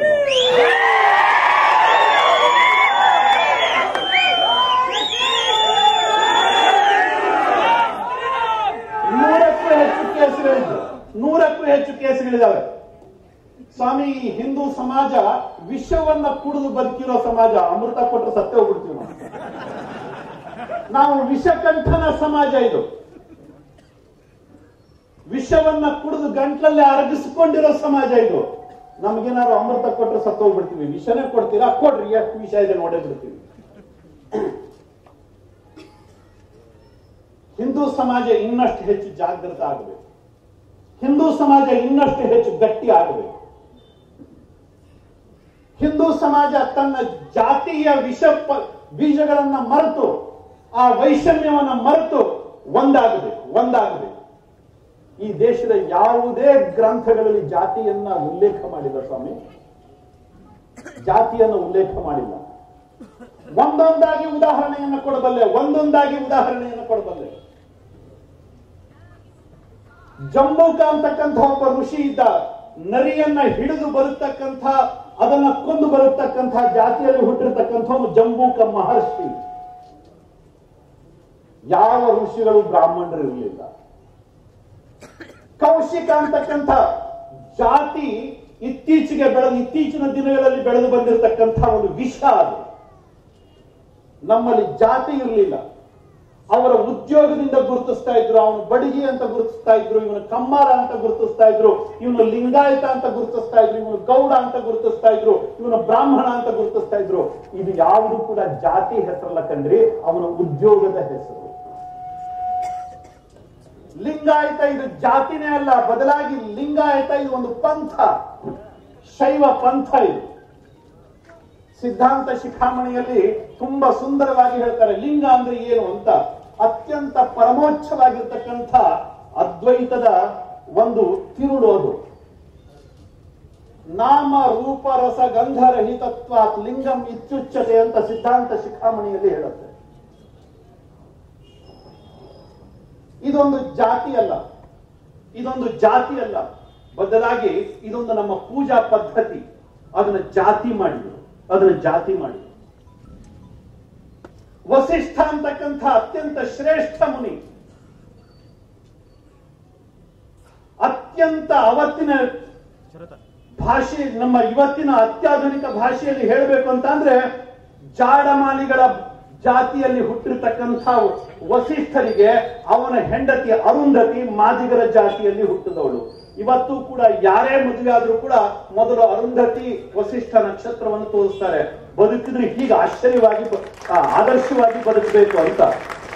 ಅವರು ಯಾರು ಬ್ರಾಹ್ಮಣರಾಗಿರಲಿಲ್ಲ. ವೇದಗಳನ್ನು ವಿಂಗಡಣೆ ಮಾಡಿರ್ತಕ್ಕಂಥ ವ್ಯಾಸ ಅಂಬಿಗರ ಜಾತಿಯಲ್ಲಿ ಹುಟ್ಟಿದ್ದ, ಅವನು ಬ್ರಾಹ್ಮಣರ ಜಾತಿಯಲ್ಲಿ ಹುಟ್ಟಿರಲಿಲ್ಲ. ಪೂಜೆ ಮಾಡತಕ್ಕಂಥ ಯಾವ ದೇವರುಗಳು ಬ್ರಾಹ್ಮಣರಲ್ಲ. ರಾಮ ಬ್ರಾಹ್ಮಣ ಅಲ್ಲ, ಕೃಷ್ಣ ಗೊಲ್ಲ. ಅವನಿಗೆ ದೇವಸ್ಥಾನವನ್ನು ಕಟ್ಟಿದ್ವಿ. ಎಲ್ಲೂ ಕೂಡ ಬ್ರಾಹ್ಮಣರ ದೇವರಿಗೆ ದೇವಸ್ಥಾನ, ಬ್ರಾಹ್ಮಣರ ದೇವರುಗಳೇ ಇಲ್ಲ. ಜಾತಿಯನ್ನು ನಾವು ಒಪ್ಪಲೇ ಇಲ್ಲ. ಸ್ವಾಮಿ ಜಾತಿಯ ವಿಷಬೀಜವನ್ನ ಬಿತ್ತಿದ್ದು ಇತ್ತೀಚಿನ ಶತಮಾನಗಳಲ್ಲಿ. ಐಲವ ಅಂತಕ್ಕಂಥ ಒಬ್ಬ ಪರಿಶಿಷ್ಟ ಜಾತಿ ಪರಿಶಿಷ್ಟ ಪಂಗಡದ ಒಬ್ಬ ಹುಡುಗ ಅಧ್ಯಯನ ಮಾಡಿ ದೇವರನ್ನ ಕಂಡು ಐತರೇಯ ಬ್ರಾಹ್ಮಣ ಅಂತಕ್ಕಂಥ ಒಂದು ಗ್ರಂಥವನ್ನ ರಚನೆ ಮಾಡ್ತಾನೆ. ಋಗ್ವೇದವನ್ನ ಕಲಿಬೇಕಾದ್ರೆ ಐತರೇಯ ಬ್ರಾಹ್ಮಣವನ್ನ ಓದಬೇಕಾಗತ್ತೆ. ಅವನು ಬ್ರಾಹ್ಮಣರ ಜಾತಿಯಲ್ಲಿ ಹುಟ್ಟಿರಲಿಲ್ಲ, ಪರಿಶಿಷ್ಟ ಪಂಗಡದಲ್ಲಿ ಹುಟ್ಟಿದ್ದ. ಇವತ್ತಿನ ಭಾಷೆಯಲ್ಲಿ ರಾಮಾಯಣವನ್ನ ಸಂಸ್ಕೃತದಲ್ಲಿ ಬರೆದಿರ್ತಕ್ಕಂಥ ವಾಲ್ಮೀಕಿ ಪರಿಶಿಷ್ಟ ಪಂಗಡದಲ್ಲಿ ಹುಟ್ಟಿದ್ದ. ಅವ್ರು ಯಾರು ಬ್ರಾಹ್ಮಣರಾಗಿರಲಿಲ್ಲ. ಆನೋ ಭದ್ರಾ ಕೃತವೋ ಎಂತು ವಿಶ್ವತಃ. ಇದು ನಮ್ಮ ನಡೆ ಕಣ್ರಿ. ಒಳ್ಳೇದು ಜಗತ್ತಿನಲ್ಲಿ ಯಾವ ಮೂಲೆಯಲ್ಲಿ ಬೇಕಾದ್ರೂ ಇರಲಿ, ಅದನ್ನ ನಾವು ಒಪ್ಕೊಂತೀವಿ, ಅದು ನಮ್ಮ ಹತ್ರ ಬರಲಿ ಅಂತಕ್ಕಂಥ ಪರಂಪರೆ ನಮ್ದು. ಸಣ್ಣ ಬುದ್ಧಿ ಅಲ್ಲ. ಇತ್ತೀಚಿನ ದಿನಗಳಲ್ಲಿ ಚರ್ಚೆ ನಡೆದಿದೆ. ಮೊನ್ನೆ ನಾನು ಹೇಳಿದ ನಂತರದಲ್ಲಿ ಆ ಚರ್ಚೆಗೆ ಮತ್ತೊಂದಿಷ್ಟು ವೇಗ ಬಂದಿದೆ. ಹೌದು, ಹಿಂದೂ ರಾಷ್ಟ್ರ ಮಾಡೋದೇ ನಮ್ಮ ಗುರಿ ಅಂತ ನಾನು ಹೇಳಿದೆ. ಮತ್ತೆ ಸಿದ್ದರಾಮಯ್ಯನವ್ರು ಹೇಳ್ತಾರೆ ಹಿಂದೂ ರಾಷ್ಟ್ರ ಮಾಡ್ತೀವಿ ಅಂತ. ಅನಂತಕುಮಾರ್ ಹೆಗ್ಡೆನೇ ಹೇಳಬೇಕು. ಏನು ಹಿಂದೂ ರಾಷ್ಟ್ರ ಅಂತಂದ್ರೆ ಏನು ಗೊತ್ತಿಲ್ಲದೆ ಇರೋಂಥವರಿಗೆ ಬಹುತೇಕ ಗೊಂದಲದಲ್ಲಿ ಹಾಕ್ತಾರೆ ಇವರೆಲ್ಲ. ಈ ಕಾಂಗ್ರೆಸ್ನವರು ಮತ್ತೆ ಈ ಜಾತಿಯ ವಿಷ ಬೀಜವನ್ನೇ ತಿಂದು ಬದುಕಿರ್ತಕ್ಕಂಥ ಮೂರ್ಖ ಶಿಖಾಮಣಿಗಳು, ಆ ಕೆಂಪಂಗಿಯ ಕಮಂಗಿಗಳು, ಇವರೆಲ್ಲರೂ ಕೂಡ ಮತ್ತೊಮ್ಮೆ ನಮ್ಮನ್ನ ಯಾವುದೋ ಒಂದು ಲೋಕಕ್ಕೆ ತಳ್ಳುತ್ತಾರೆ. ನಾವು ಯಾವತ್ತು ಸಣ್ಣ ಬುದ್ಧಿ ಮಾಡಿದವರಲ್ಲ ಕಣ್ರಿ. ನಾವು 10 ಮಂದಿ ಒಟ್ಟಿಗೆ ಊಟ ಮಾಡ್ಬೇಕಾದ್ರೆ ಮತ್ತೆ 2 ಮಂದಿ ಪಕ್ಕದಲ್ಲಿ ಬಂದು ಕುಂತ್ರೆ ಹಚ್ಚ್ರಿ ರೊಟ್ಟಿ ನಾವನಿಗೂ ಅಂತ ಹೇಳ್ತೀವಿ ನಾವು. ಅವನು ಯಾವ ಜಾತಿ ಅಂತ ಕೇಳಂಗಿಲ್ಲ. ಫಸ್ಟ್ 10 ಮಂದಿ 10 ರೊಟ್ಟಿ ಅಂತ ಹೇಳ್ತೀವಿ. ಇದು ನಮ್ಮ ಲಕ್ಷಣ ಕಂಡ್ರಿ, ಇದು ನಮ್ಮ ಲಕ್ಷಣ. ಇದು ವಸುದೈವ ಕುಟುಂಬಕಂ, ಇಡೀ ಜಗತ್ತು ನಮ್ಮ ಕುಟುಂಬ. ಇದು ಹಿಂದೂ ರಾಷ್ಟ್ರದ ಕಲ್ಪನೆ. ಕೃಣ್ವಂತೋ ವಿಶ್ವಮಾರ್ಯಂ, ಇಡೀ ಜಗತ್ತನ್ನ ಸುಂದರಗೊಳಿಸೋಣ, ಅತ್ಯಂತ ಸಜ್ಜನಗೊಳಿಸೋಣ ಅಂತಕ್ಕಂಥ, ಆರ್ಯಮಯಗೊಳಿಸೋಣ ಅಂತಕ್ಕಂಥ ಕಲ್ಪನೆ. ಇದು ಹಿಂದೂ ರಾಷ್ಟ್ರದ ಕಲ್ಪನೆ. ಸಂಘಚ್ಛದ್ವಂ ಸಂವದದ್ವಂ ಸಂವೋ ಮನಾಂಸಿ ಜಾನತಾಂ, ಇದು ಹಿಂದೂ ರಾಷ್ಟ್ರದ ಕಲ್ಪನೆ. ಎಲ್ಲರೂ ಸಹಬಾಳ್ವೆಯಿಂದ ಬದುಕೋಣ, ಸಹಮತಿಯಿಂದ ಬದುಕೋಣ, ಸಮಾನತೆಯಿಂದ ಬದುಕೋಣ. ಇದು ಹಿಂದೂ ರಾಷ್ಟ್ರದ ಕಲ್ಪನೆ.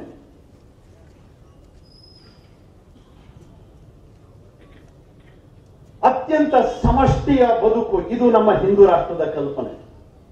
ಇವತ್ತೇನು ಕೃಷಿ ಮಾಡ್ತೀವಲ್ಲ ನಾವು, ಕೃಷಿ ಮಾಡೋ ಇವತ್ತಿನ ಪದ್ಧತಿ ಏನಿದೆ, ಬಹುತೇಕ ಯಾವ ಕೃಷಿಕನಿಗೂ ಲಾಭ ತಂದು ಕೊಡೋದಿಲ್ಲ. ಪ್ರತಿ ವರ್ಷ ನಾವು ದೊಡ್ಡ ಕೆರೆ ತೆಗಿತೀವಿ, ಸಣ್ಣ ಕೆರೆ ತುಂಬ್ತೀವಿ. ಸಾಲ ಮಾಡಿ ಏನಾದ್ರೂ ಆ ಸಾಲವನ್ನ ಆ ರೈತ ತೀರಿಸಿದಾನೆ ಅಂತಂದ್ರೆ ಅದೊಂದು ಜಾದುನೇ. ಆ ಪರಿಸ್ಥಿತಿ ಇದೆ. ಯಾಕೆ? ರೈತ ಲಾಭಕಾರಿಯಾಗಿ ಕೃಷಿಯನ್ನ ಮಾಡ್ತಿರ್ಲಿಲ್ಲ. ಸಾವಿರಾರು ವರ್ಷದಿಂದ ನಮ್ಮ ಜನ ಕೃಷಿ ಮಾಡ್ತಾ ಬಂದಿದ್ದಾರೆ ಕಣ್ರಿ. ಯಾವತ್ತು ಇಂತಹ ದರಿದ್ರ ಸ್ಥಿತಿಯನ್ನ ನಾವು ನೋಡಿರಲಿಲ್ಲ. ಯಾಕೆ? ಇವತ್ತು ನಾವು ಕೃಷಿಯನ್ನ ಮಾಡೋದೇ ಮತ್ತೊಂದನ್ನ ಕೊಂದು, ಆ ಮಣ್ಣನ್ನ ಕೊಂದು, ಅಲ್ಲಿ ರಾಸಾಯನಿಕಗಳನ್ನ ಹಾಕಿ, ನಮಗೆ ಬೇಕಾಗಿದ್ದೋ ಬೇಡದೋ ದುಡ್ಡು ಸಿಗತ್ತೆ ಅಂತ ಅದನ್ನ ಬೆಳೆದು ಅಲ್ಲಿರ್ತಕ್ಕಂತಹ ಜೀವ ವೈವಿಧ್ಯತೆಯನ್ನ ನಾಶ ಮಾಡಿ ನಾವು ಕೃಷಿಯನ್ನು ಬೆಳಿತೀವಿ. ಆ ಸತ್ತಿರ್ತಕ್ಕಂಥ ಪ್ರಾಣಿ ನಮ್ಮನ್ನ ಹರಿಸ್ಬೇಕಲ್ವಾ? ಔಷಧಿ ಹೊಡೆದು ಅಲ್ಲಿ ಮಣ್ಣಿನಲ್ಲಿ ಇರ್ತಕ್ಕಂಥ ಪ್ರಾಣಿಗಳನ್ನ, ಪ್ರಾಣಿ ಸಂಕುಲವನ್ನ ಕೊಲ್ತೀವಲ್ಲ ಸ್ವಾಮಿ. ನಮ್ಮ ಹೊಟ್ಟೆಗೆ ಹಿಟ್ಟಬೇಕು ಅಂತ ಅಲ್ಲಿ ಸಾವಿರಾರು ಜೀವಿಗಳಿದ್ವು, ಅದನ್ನು ಕೊಲ್ತೀವಲ್ಲ ಸ್ವಾಮಿ. ನಮ್ಮ ಸಮಾಜ ಯಾವತ್ತೂ ಕೂಡ ಈ ತರ ಕೃಷಿಯನ್ನು ಹೇಳಿರಲಿಲ್ಲ. ಜೀವ ಚೈತನ್ಯ ಕೃಷಿಯನ್ನ ಇವತ್ತು ಹೇಳಿತ್ತು, ಜೀವ ಚೈತನ್ಯ ಕೃಷಿಯನ್ನ ಹೇಳಿತ್ತು. ಅವು ಬದುಕಲಿ, ಮನುಷ್ಯ ಒಬ್ಬನೇ ಅಲ್ಲ ಈ ಜಗತ್ತಿನಲ್ಲಿ, ಅದರ ಜೊತೆಗೆ ಸಕಲ ಚರಾಚರಗಳು ಬದುಕಬೇಕು ಅಂತ ಹೇಳಿತ್ತು ನಮ್ಮ ಸಂಸ್ಕೃತಿ. ಜೀವ ಚೈತನ್ಯ ಕೃಷಿ ಕಳೆದ 10 ವರ್ಷದಿಂದ ಅದರ ಬಗ್ಗೆ ಇವತ್ತು ಪ್ರಾರಂಭ ಶುರುವಾಗಿದೆ. ಸಾವಯವ ಕೃಷಿ ಮತ್ತು ಜೀವ ಚೈತನ್ಯ ಕೃಷಿ ಅಂತ. ಅಲ್ಟಿಮೇಟ್ಲಿ ಪಟ್ಟ ಕೊನೆಯದಾಗಿ ನಮ್ಮ ರೈತ ಮಾಡಬೇಕಾಗಿರೋದು ಅದನ್ನೇ. ನಾವು ಮಾಡುವ ಕಾಯಕ ಲಾಭಕಾರಿಯಾಗಿರಬೇಕು, ಮತ್ತೊಬ್ಬರಿಗೆ ಹಿಂಸೆ ಆಗಬಾರ್ದು. ಜನ ಅಷ್ಟೇ ಅಲ್ಲ, ಮಣ್ಣಿಗೂ ಕೂಡ ನೋವಾಗಬಾರ್ದು, ಮಣ್ಣಿಗೂ ಕೂಡ ನೋವಾಗಬಾರ್ದು. ಈ ಭೂಮಿಯನ್ನು ನಾವು ತಾಯಿ ಅಂತ ಕರೆದಿದ್ದೀವಿ. ಮಾತಾ ಭೂಮಿ ಪುತ್ರೋಹಂ ಪೃಥಿವ್ಯಾಹ. ಈ ಮಣ್ಣು ನಮ್ಮ ತಾಯಿ, ಅದರ ಮಕ್ಕಳು ನಾವು. ಮಾತಾ ಭೂಮಿ ಪುತ್ರೋಹಂ ಪೃಥಿವ್ಯಾಹ, ಇದನ್ನ ಹೇಳಿರ್ತಕ್ಕಂಥವ್ರು ನಾವು. ಅದೇ ತಾಯಿಯ ಒಡಲಲ್ಲೇ ಅಲ್ಲಿ ಸಾವಿರಾರು ಸೂಕ್ಷ್ಮ ಜೀವಿಗಳು ಬದುಕ್ತಾ ಇದ್ದಾವೆ. ಅದನ್ನ ಕೊಂದು ನಾನೊಬ್ಬ ಬದುಕಬೇಕು ಅಂತ ನಾನೇನಾದ್ರೂ ಯೋಚನೆ ಮಾಡಿದ್ರೆ ಬಹುತೇಕ ನನ್ನಷ್ಟು ದೊಡ್ಡ ಸ್ವಾರ್ಥಿ ಮತ್ತೆ ಯಾರು ಇರ್ಲಿಕ್ಕಿಲ್ಲ. ಸಮಷ್ಟಿಯೊಂದಿಗೆ ಕೃಷಿ, ಇದು ನಮ್ಮ ಕೆಲಸ ಆಗಬೇಕು. ನಾವು ಯಾವತ್ತೂ ಮತ್ತೊಬ್ಬರನ್ನ ಕಾಪಿ ಮಾಡಿ ಬದುಕದವರಲ್ಲ ಹಿಂದೂ ಸಮಾಜ. ಇತ್ತೀಚಿನ ದಿನಗಳಲ್ಲಿ ಕಾಪಿ ಮಾಡೋದೇ ಭಾರಿ ದೊಡ್ಡ ಉದ್ಯೋಗ ಆಗ್ತಿದೆ. ವಿದೇಶಿಯರನ್ನ ಕಾಪಿ ಮಾಡ್ರಿ, ಯಾರೋ ಏನೋ ಮಾಡಿದಾರೆ ಅಂತಂದ್ರೆ ಅದನ್ನ ಕಾಪಿ ಮಾಡ್ರಿ. ಕಂಪ್ಯೂಟರ್ ನಲ್ಲಿ ಏನ್ ಬರುತ್ತೆ ಅದನ್ನ ಕಾಪಿ ಮಾಡ್ರಿ. ಇಂಟರ್ನೆಟ್ ಅಲ್ಲಿ ಏನ್ ಬರುತ್ತೆ ಅದನ್ನ ಕಾಪಿ ಮಾಡ್ರಿ. ಅವನ್ ಹ್ಯಾಂಗ್ ಬದುಕ್ತಾನೆ ಹಾಗೆ ಕಾಪಿ ಮಾಡ್ರಿ, ಇವನ್ ಹ್ಯಾಂಗ್ ಬದುಕ್ತಾನೆ ಹಿಂಗೆ ಕಾಪಿ ಮಾಡ್ರಿ. ನಮ್ಮ ಸಮಾಜ ಯಾವತ್ತೂ ಕೂಡ ಒಬ್ಬರ ರೀತಿಯಲ್ಲಿ ಮತ್ತೊಬ್ಬರು ಬದುಕಲಿಲ್ಲ. ಪ್ರತಿಯೊಬ್ಬರದ್ದು ಸ್ಪೆಷಾಲಿಟಿ ಇರ್ತಿತ್ತು, ಪ್ರತಿಯೊಬ್ಬರದ್ದು ಸ್ಪೆಷಾಲಿಟಿ ಇರ್ತಿತ್ತು. ನಾಲೆಡ್ಜ್ ಬೇಸ್ಡ್ ಎಕಾನಮಿ, ಇದು ನಮ್ದು ಹಳೆ ಕಾಲದಲ್ಲೇ ಇತ್ತು. ಸಾವಿರಾರು ವರ್ಷದ ಮುಂಚೆನೆ ಜ್ಞಾನ ಆಧಾರಿತ ಆರ್ಥಿಕತೆ. ಯಾರೂ ಕೂಡ ದರಿದ್ರರಿರಲಿಲ್ಲ ಅಲ್ಲಿ. ವಿಜಯನಗರದ ಸಾಮ್ರಾಜ್ಯ ನಮ್ಮ ಕಣ್ಣೆದುರುಗಡೆನೆ ಆಗಿ ಹೋಯ್ತು. ಅಲ್ಲಿ ದಾರಿದ್ರ್ಯ ಇರಲಿಲ್ಲ. ಅವರು ತುಂಬಾ ಹಿಂದುಳಿದಿದ್ರು, ನಾಗರಿಕತೆನೇ ಇರಲಿಲ್ಲ ಅಂತ ಹೇಳಿದ್ರೆ ಅದಕ್ಕೇನು ಅರ್ಥ ಇತ್ತಿತ್ತ? ಜಗತ್ತಿನ ಎಲ್ಲರೂ ಕೂಡ ಒಪ್ಕೊಂಡಿದ್ರು. ವಿಜಯನಗರದ ಸಾಮ್ರಾಜ್ಯ ಅಂತಂದ್ರೆ ಚಿನ್ನ ವಜ್ರ ವೈಢೂರ್ಯಗಳನ್ನ ರಸ್ತೆ ಪಕ್ಕದಲ್ಲಿ ಇಟ್ಟು ಮಾರಾಟ ಮಾಡ್ತಿದ್ರು ಅಂತ, ಅತ್ಯಂತ ಸುಭಿಕ್ಷವಾಗಿರತಕ್ಕಂಥ ರಾಜ್ಯ ಅಂತ ಎಲ್ಲ ಇತಿಹಾಸಕಾರರು ಬರೆದಿದ್ರು. ನಮ್ಮ ರಾಜ್ಯಗಳು ಯಾವತ್ತೂ ಕೂಡ ದುರ್ಭಿಕ್ಷ ಆಗಿರಲಿಲ್ಲ. ದುರ್ಭಿಕ್ಷ ಶುರುವಾದದ್ದೇ ಮಾಡರ್ನ್ ಅಡ್ಮಿನಿಸ್ಟ್ರೇಷನ್ ಬಂದ ನಂತರ. ದುರ್ಭಿಕ್ಷ ಶುರುವಾದದ್ದೇ ಮಾಡರ್ನ್ ಅಡ್ಮಿನಿಸ್ಟ್ರೇಷನ್ ಬಂದ ನಂತರದಲ್ಲಿ. ವಿದೇಶಿಯರನ್ನ ಕಾಪಿ ಮಾಡ್ಲಿಕ್ಕೆ ಹೋಗಿ ನಾವು ದರಿದ್ರರಾದ್ವಿ. ವಿದೇಶಿಯರನ್ನ ಕಾಪಿ ಮಾಡ್ಲಿಕ್ಕೆ ಹೋಗಿ ನಾವು ದರಿದ್ರರಾದ್ವಿ. ನಮ್ಮ ದೇಶೀಯ ಆಕಳುಗಳು ಇವತ್ತು ಸತ್ತು ಹೋಗಿದ್ದಾವೆ. ಯಾವುದೋ ಹೊಸ ತಳಿಯನ್ನ ತಂದು ಇಲ್ಲಿ ನಾವು ಬೆಳೆಸ್ತಾ ಇದ್ದೀವಿ. ಹಾಲು ಜಾಸ್ತಿ ಸಿಗತ್ತೆ ಅಂತ ಅದ್ರ ಒಳಗಡೆ ವಿಷ ಎಷ್ಟಿದೆ ಅಂತ ನೋಡುವುದೇ ಇಲ್ಲ. ಮುಂಚೆ ನಮ್ಮ ಊರಿನ ಆಕಳು 1 ಲೀಟರ್ ಹಾಲು ಕೊಡ್ತಿತ್ತು, ಆದ್ರೆ ಹಾಲು ಅಮೃತ ಆಗಿತ್ತು. ಇವತ್ತಿನ ಆಕಳು 10 ಲೀಟರ್ ಹಾಲು ಕೊಡ್ತವೆ, ಆದ್ರೆ ಹಾಲನ್ನು ಕೊಡ್ಲಿಕ್ಕೆ ನಾವು ಕುಡಿಲಿಕ್ಕಲ್ಲ, ಕೊಡ್ಲಿಕ್ಕೆ ನಾವು ಇವತ್ತು ಪ್ರಯತ್ನ ಮಾಡ್ತಾ ಇದ್ವಿ, ಕುಡಿಲಿಕ್ಕಲ್ಲ. ಅದರಲ್ಲೂ ದುಡ್ಡನ್ನು ನೋಡ್ತಾ ಇದ್ದೀವಿ. ನಜರ್ ಬದಲೇಗ ಅಥವಾ ನಜ್ಜಾರ ಬದಲೇಗ. ದೃಷ್ಟಿ ಬದಲಾದ್ರೆ ದೃಶ್ಯ ಬದಲಾಗತ್ತೆ ಅಂತ ನಮ್ಮಲ್ಲಿ ಒಂದು ಗಾದೆ ಇದೆ. ನಮಗೆ ಯಾರು ಹೇಳ್ಕೊಟ್ಟಿಲ್ಲ ಸ್ವಾಮಿ, ನಮ್ಮ ಬದುಕು ಹೀಗೆ ಅಂತ ಯಾರು ಹೇಳ್ಕೊಟ್ಟಿಲ್ಲ ನಮಗೆ. ಇವತ್ತು ತಿಳ್ಕೋಬೇಕಾಗಿದೆ, ನಮ್ಮ ಸ್ವಂತ ಪ್ರಜ್ಞೆಯಿಂದ ತಿಳ್ಕೋಬೇಕಾಗಿದೆ. ಹಿಂದೂ ಸಮಾಜದ ಜಾಗೃತಿ ಈ ಎಲ್ಲ ಒಂದು ದೊಡ್ಡ ಕ್ರಾಂತಿಗೆ ನಾಂದಿ ಆಗಲಿಕ್ಕಿದೆ. ಹಿಂದೂ ಸಮಾಜೋತ್ಸವ, ಹಿಂದೂ ಸಮಾವೇಶ ಕೇವಲ ಜೈಕಾರಗಳಿಗಷ್ಟೇ ಅಲ್ಲ, ಗತಿಸಿ ಹೋದ ನಮ್ಮ ವೈಭವವನ್ನು ನೆನಪು ಮಾಡ್ಕೋಬೇಕು, ನಮ್ಮ ಜೀವನದ ಪದ್ಧತಿಯನ್ನು ನೆನಪು ಮಾಡ್ಕೋಬೇಕು, ನಮ್ಮ ಸಂಸ್ಕೃತಿ ಹೇಗಿತ್ತು, ನಮ್ಮ ಇತಿಹಾಸ ಹೇಗಿತ್ತು, ಆ ವೈಭವದ ಬದುಕನ್ನು ಮತ್ತೊಮ್ಮೆ ನಾವು ಕನಸನ್ನ ಕಾಣಬೇಕು, ಆ ಕನಸನ್ನ ನನಸನ್ನಾಗಿ ಮಾಡಬೇಕು. ಅದಕ್ಕೋಸ್ಕರ ಹಿಂದೂ ಸಮಾವೇಶ. ನಮ್ಮ ಗುರಿ ಹಿಂದೂ ರಾಷ್ಟ್ರ, ಹಿಂದೂ ರಾಷ್ಟ್ರ. ಈ ಎಲ್ಲ ಪವಿತ್ರ ಕಲ್ಪನೆಗಳನ್ನು ಒಳಗೊಂಡಿರ್ತಕ್ಕಂಥ ಹಿಂದೂ ರಾಷ್ಟ್ರ ನಮ್ಮದು. ಮುಂಚಿನ ಕಾಲದಲ್ಲಿ ಯಾರೂ ನಿರುದ್ಯೋಗಿಗಳೇ ಇರಲಿಲ್ಲ. ಮುಂಚಿನ ಕಾಲದಲ್ಲಿ ಯಾರೂ ನಿರುದ್ಯೋಗಿಗಳಿರಲಿಲ್ಲ. ಅವರವರ ಕುಲ ಕಸುಬನ್ನ ಮಾಡ್ಕೊತಿದ್ರು. ಯಾರು ಕೂಡ ಅದನ್ನು ತಲೆ ಹಾಕ್ತಿರ್ಲಿಲ್ಲ. ನಮ್ಮೂರಿನ ಬಟ್ಟೆ, ನಮ್ಮೂರಿನ ಬಡಗಿ, ನಮ್ಮೂರಿನ ಕಮ್ಮಾರ, ನಮ್ಮೂರಿನ ಚಮ್ಮಾರ ಎಲ್ಲರೂ ಒಟ್ಟಿಗೆ ಬದುಕ್ತಾ ಇದ್ವಿ. ಇದು ಯಾವುದು ಕೂಡ ಜಾತಿ ಆಗಿರ್ಲಿಲ್ಲ, ಅವರವರ ಕುಲ ಕಸುಬಾಗಿತ್ತು. ಅದನ್ನು ಜಾತಿ ಮಾಡಿದ್ವಿ, ಅವರಿಗೊಂದು ಮೋಡಿ ಮಾಡಿದ್ವಿ, ಅವರಿಗೊಂದು ಜಾತಿ ಗೋಡೆ ಕಟ್ಕೊಂಡು ಅವ್ರನ್ನ ಹೊರಗಡೆ ಇಟ್ವಿ. ಅವನು ಹಿಂದುಳಿದವ, ಇವನು ಮುಂದುವರೆದವನು ಅಂತ ಅರ್ಥ ಇಲ್ಲದ ಚರ್ಚೆ ಮಾಡೇನೆ ನಮ್ಮ ಜೀವನವನ್ನು ಹಾಳು ಮಾಡ್ಕೊಂಡ್ವಿ ನಾವು. ಅದು ಯಾವುದು ಜಾತಿಯಾಗಿರಲಿಲ್ಲ ಕಣ್ರಿ, ಅದು ಅವರ ಉದ್ಯೋಗ ವಾಚಕ ಆಗಿತ್ತು, ಉದ್ಯೋಗ ವಾಚಕ ಆಗಿತ್ತು. ಅದನ್ನು ಜಾತಿ ಮಾಡಿದ್ದು ಯಾರು? So called educated mind. Hindu ಸಮಾಜೋತ್ಸವ ಧನ್ಯತೆಯನ್ನು ಕಾಣತಕ್ಕಂಥದ್ದು ಈ ರೀತಿಯ ಸಮಷ್ಟಿ ಕಲ್ಪನೆಯನ್ನ ಇಟ್ಕೊಂಡು, ಆ ಸಮಷ್ಟಿ ಕಲ್ಪನೆಯೊಂದಿಗೆ ನಮ್ಮ ಹಿಂದೂ ಸಮಾಜ ಜಾಗೃತ ಆಗಬೇಕು. ಮುಂದಿನ ದಿವಸದಲ್ಲಿ ಗಟ್ಟಿಯಾಗಿ ಕೆಲವೊಂದು ವಿಷಯಗಳನ್ನು ನಾವು ಹೇಳಬೇಕು. ಹೇಳದೇ ಇದ್ರೆ ಅರ್ಥ ಆಗುವುದಿಲ್ಲ. ಇವತ್ತು ಜಾತ್ಯತೀತತೆ ಬಗ್ಗೆ, ಯೂನಿಫಾರ್ಮ್ ಸಿವಿಲ್ ಕೋಡ್ ಬಗ್ಗೆ ಭಾರಿ ಚರ್ಚೆ ನಡೆದಿದೆ. ಹೇಳ್ತಕ್ಕಂಥದ್ದು ಜಾತ್ಯತೀತತೆ, ಆದ್ರೆ ಮಾಡ್ತಕ್ಕಂಥದ್ದು ಯಾವುದು? ಇದೇ ಜಾತಿ ರಾಜಕಾರಣ. ಜಾತಿ ಇಲ್ಲದ್ರೆ ಇವ್ರು ಗಾಡಿನ ಮುಂದೆ ಹೋಗುದಿಲ್ಲ. ಎಲೆಕ್ಷನ್ ಟಿಕೆಟ್ ಕೊಡ್ಬೇಕಾದ್ರೂ ಜಾತಿ ನೋಡ್ತಾರೆ, ಅವನಿಗೆ ಸರ್ಟಿಫಿಕೇಟ್ ಕೊಡ್ಬೇಕಾದ್ರೂ ಕೂಡ ಜಾತಿ ನೋಡ್ತಾರೆ, ನೌಕರಿ ಕೊಡ್ಬೇಕಾದ್ರೂ ಕೂಡ ಜಾತಿ ನೋಡ್ತಾರೆ. ಆರ್ಥಿಕ ಮೀಸಲಾತಿಯ ಬಗ್ಗೆ ಯಾರಾದ್ರೂ ಮಾತಾಡಿದ್ರೆ ಇವರಿಗೆ ಇಲ್ಲದೆ ಇರೋ ಬಾಲಕ್ಕೆ ಬೆಂಕಿ ಹಚ್ಚಿದಾಗ ಜಾತಿಯನ್ನ ಬೆಳೆಸೋರು ಯಾರು? ಜಾತ್ಯತೀತತೆ ಹೆಸರಿನಲ್ಲಿ ಹೇಳಬೇಕಾದ್ರೆ ಜಾತ್ಯತೀತತೆ, ಆದ್ರೆ ಮಾಡೋದಲ್ಲ ಜಾತಿದೆ ರಾಜಕಾರಣ, ಹಿಪಾಕ್ರಸಿ, ಇಂತಹ ದ್ವಂದ್ವ. ಇದು ಯಾವತ್ತು ಮುಗಿಯತ್ತೆ? ಹಿಂದೂ ಸಮಾಜ ಜಾಗೃತಿಯಾದಾಗ. ಇವತ್ತು ನೋಡ್ರಿ, UCC ತರಬೇಕು ಅಂತ ನಾವು ಹೇಳ್ತೀವಿ, ಯೂನಿಫಾರ್ಮ್ ಸಿವಿಲ್ ಕೋಡ್ ತರಬೇಕು ಅಂತ. ಬರ್ಬೇಕು ತಾನೇ ಅದು? ಎಷ್ಟು ಮಂದಿಗೆ UCC ಬರಬೇಕು ಅಂತ ಇದೆ?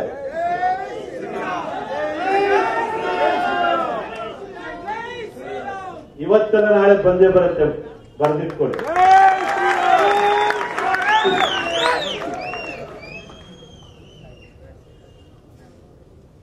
ಮುಸಲ್ಮಾನರು ನೆಮ್ಮದಿಯಲ್ಲಿ ಬದುಕಬೇಕು ಅಂತ ಆದ್ರೆ UCCಯನ್ನು ಒಪ್ಕೋಬೇಕು. ಮುಸಲ್ಮಾನರು ನೆಮ್ಮದಿಯಿಂದ ಬದುಕಬೇಕು ಅಂತ ಆದ್ರೆ UCCಯನ್ನ, ಯೂನಿಫಾರ್ಮ್ ಸಿವಿಲ್ ಕೋಡ್ ಅನ್ನ ಒಪ್ಕೋಬೇಕು.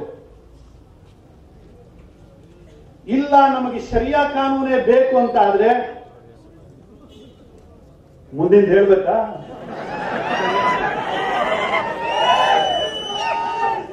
ಸ್ವಾಮಿ, ಈ ದೇಶದ ಟ್ಯಾಕ್ಸ್ ಅನ್ನ ತಿಂತಕ್ಕಂಥದ್ದು ಹರಾಮ್. ಖುರಾನ್ದಲ್ಲಿ ಹೇಳಿಲ್ಲ.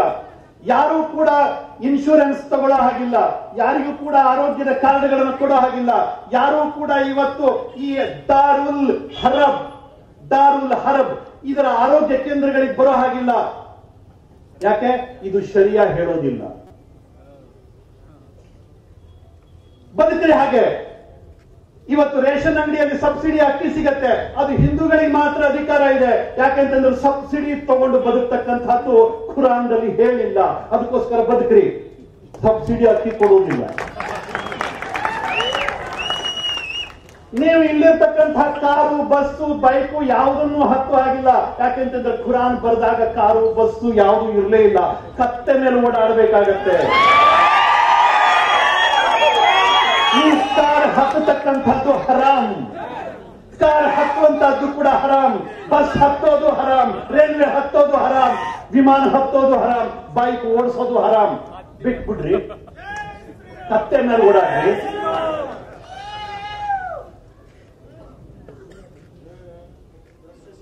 ಸೌದಿ ಅರೇಬಿಯಾದಲ್ಲಿ ಚಾಪ್ ಸರ್ಕಲ್ ಅಂತ ಇದೆ. ಏನೇ ತಪ್ಪು ಮಾಡಿದ್ರು ಕೂಡ ಕಾಲು ಕಡಿಯುವುದು, ಕೈ ಕಡಿಯುವುದು, ತಲೆ ಕಡಿಯುವುದು, ಇಂಥದೇ ಶಿಕ್ಷೆ ಇಸ್ಲಾಂನಲ್ಲಿ.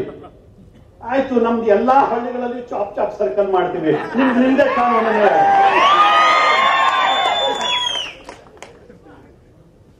ಒಪ್ಪಂಗಿಲ್ರಿ ಅವರು. ದುಡಿಲಿಕ್ಕೆ ನೀವು ಬೇಕು, ಟ್ಯಾಕ್ಸ್ ಕೊಡ್ಲಿಕ್ಕೆ ನೀವು ಬೇಕು, ಮಜಾ ಮಾಡ್ಲಿಕ್ಕೆ ಮಾತ್ರ ಅವರು.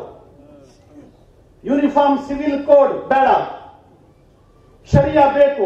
ಆದ್ರೆ ನಮ್ಮ ದೇಶದ ಸಂವಿಧಾನದಲ್ಲಿ ಯಾವುದು ತಿದ್ದುಪಡಿ ತರಬಾರ್ದು. ಅವರಿಗೆ ಅವರ ಖುರಾನ್ ಪ್ರಕಾರ ನಾವು ಶಿಕ್ಷೆ ಕೊಡಬಾರ್ದು. ಶಿಕ್ಷೆ ಕೊಡಬೇಕಾದ್ರೆ ನಮ್ಮ ಸಂವಿಧಾನದ ಪ್ರಕಾರ ಕೊಡಬೇಕು. ನಮ್ಮ ಸಂವಿಧಾನದ ಸಮಾನತೆ ಎಲ್ಲರಿಗೂ ಬೇಕು. ನಾವು ಕೊಟ್ಟಿರ್ತಕ್ಕಂಥ ಸಬ್ಸಿಡಿ ಎಲ್ಲರಿಗೂ ಬೇಕು. ನಾವು ಕೊಟ್ಟಿರ್ತಕ್ಕಂಥ ಭಿಕ್ಷೆ ಎಲ್ಲರಿಗೂ ಬೇಕು. ದುಡಿಯೋರು ಯಾರು? ದುಡಿಯೋರು ನಾವು. ಭಿಕ್ಷೆ ತಗೊಳ್ಳಿಕ್ಕೆ ಅದು ಬೇಕು. ಶರಿಯಾ ಪ್ರಕಾರ ಸಬ್ಸಿಡಿ ತಗೊಳ್ಳೋದು ಶರಿಯಾದಲ್ಲಿ ಇಲ್ಲೇ ಇಲ್ಲ. ಬಿಟ್ಬಿಡ್ರಿ. ಆಗಿದ್ರೆ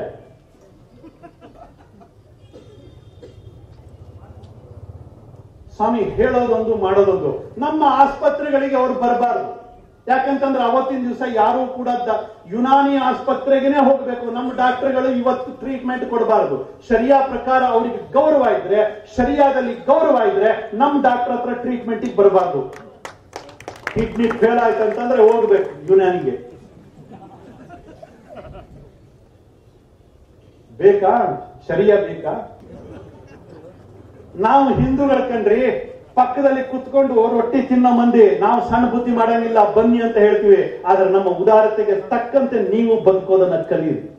ನಮಗೆ ಗೌರವ ಕೊಟ್ಟು ಬದುಕೋದನ್ನ ಕಲೀರಿ. ನಮ್ಮ ಮಠಕ್ಕೆ, ನಮ್ಮ ಮಂದಿರಕ್ಕೆ, ನಮ್ಮ ಪರಂಪರೆಗೆ, ನಮ್ಮ ಇತಿಹಾಸಕ್ಕೆ ಗೌರವ ಕೊಟ್ಟು ಬದುಕೋದನ್ನ ಕಲೀರಿ. ಅದು ಬಿಟ್ಟು ಶರಿಯಾನೇ ಬೇಕು ಅಂತಂದ್ರೆ ಎಲ್ಲದಲ್ಲೂ ಶರಿಯಾ ತನ್ನಿ ಅಂತ ಹೇಳಬೇಕಾಗತ್ತೆ ಕೊನೆಯಲ್ಲಿ.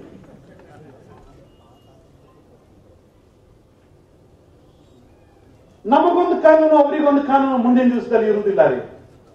ತುಂಬಾ ದಿವಸಗಳ ಕಾಲ ಎರಡು ದೋಣಿ ಮೇಲೆ ಹೋಗ್ಲಿಕ್ಕೆ ಆಗಂಗಿಲ್ಲ ಈ ದೇಶಕ್ಕೆ. ಒಂದೇ ದೋಣಿ. ಬರ್ತಿರೋ ಬನ್ನಿ. ನಮ್ ಸ್ವಭಾವ ಅದು. ಮುಂಚಿಂದನೂ ಕೂಡ ಅಷ್ಟೇನೆ. ಬರ್ತಿರೋ ನಮ್ ಜೊತೆಗೆ ಬನ್ನಿ, ಖಂಡಿತವಾಗಿ ಒಟ್ಟಿಗೆ ಹೋಗೋಣ. ಬರಲ್ವಾ, ನಿಮ್ ಪಾಡಿಗೆ ನೀವು ಹೋಗ್ರಿ, ನಮ್ ಪಾಡಿಗೆ ನಾವು ಹೋಗ್ತೀವಿ. ಆದ್ರೆ ಎದುರುಗಡೆ ಬಂದ್ರು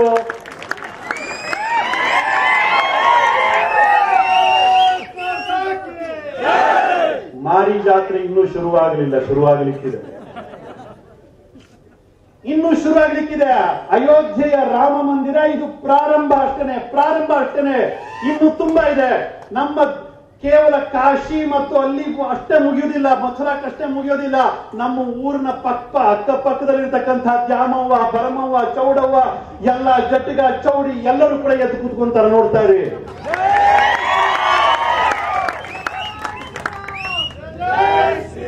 ಒಬ್ಬ ರಾಮ ಎದ್ರೆ ತಡ್ಕೊಳ್ಳಿಕ್ಕಾಗೋದಿಲ್ಲ. ಇವೆಲ್ಲ ಈ ಭರಮವ್ವ, ದ್ಯಾಮವ್ವ, ಚೌಡವ್ವ ಎಲ್ಲರೂ ಎದ್ದು ನಿಂತ್ಕೊಂಡ್ಬಿಟ್ರೆ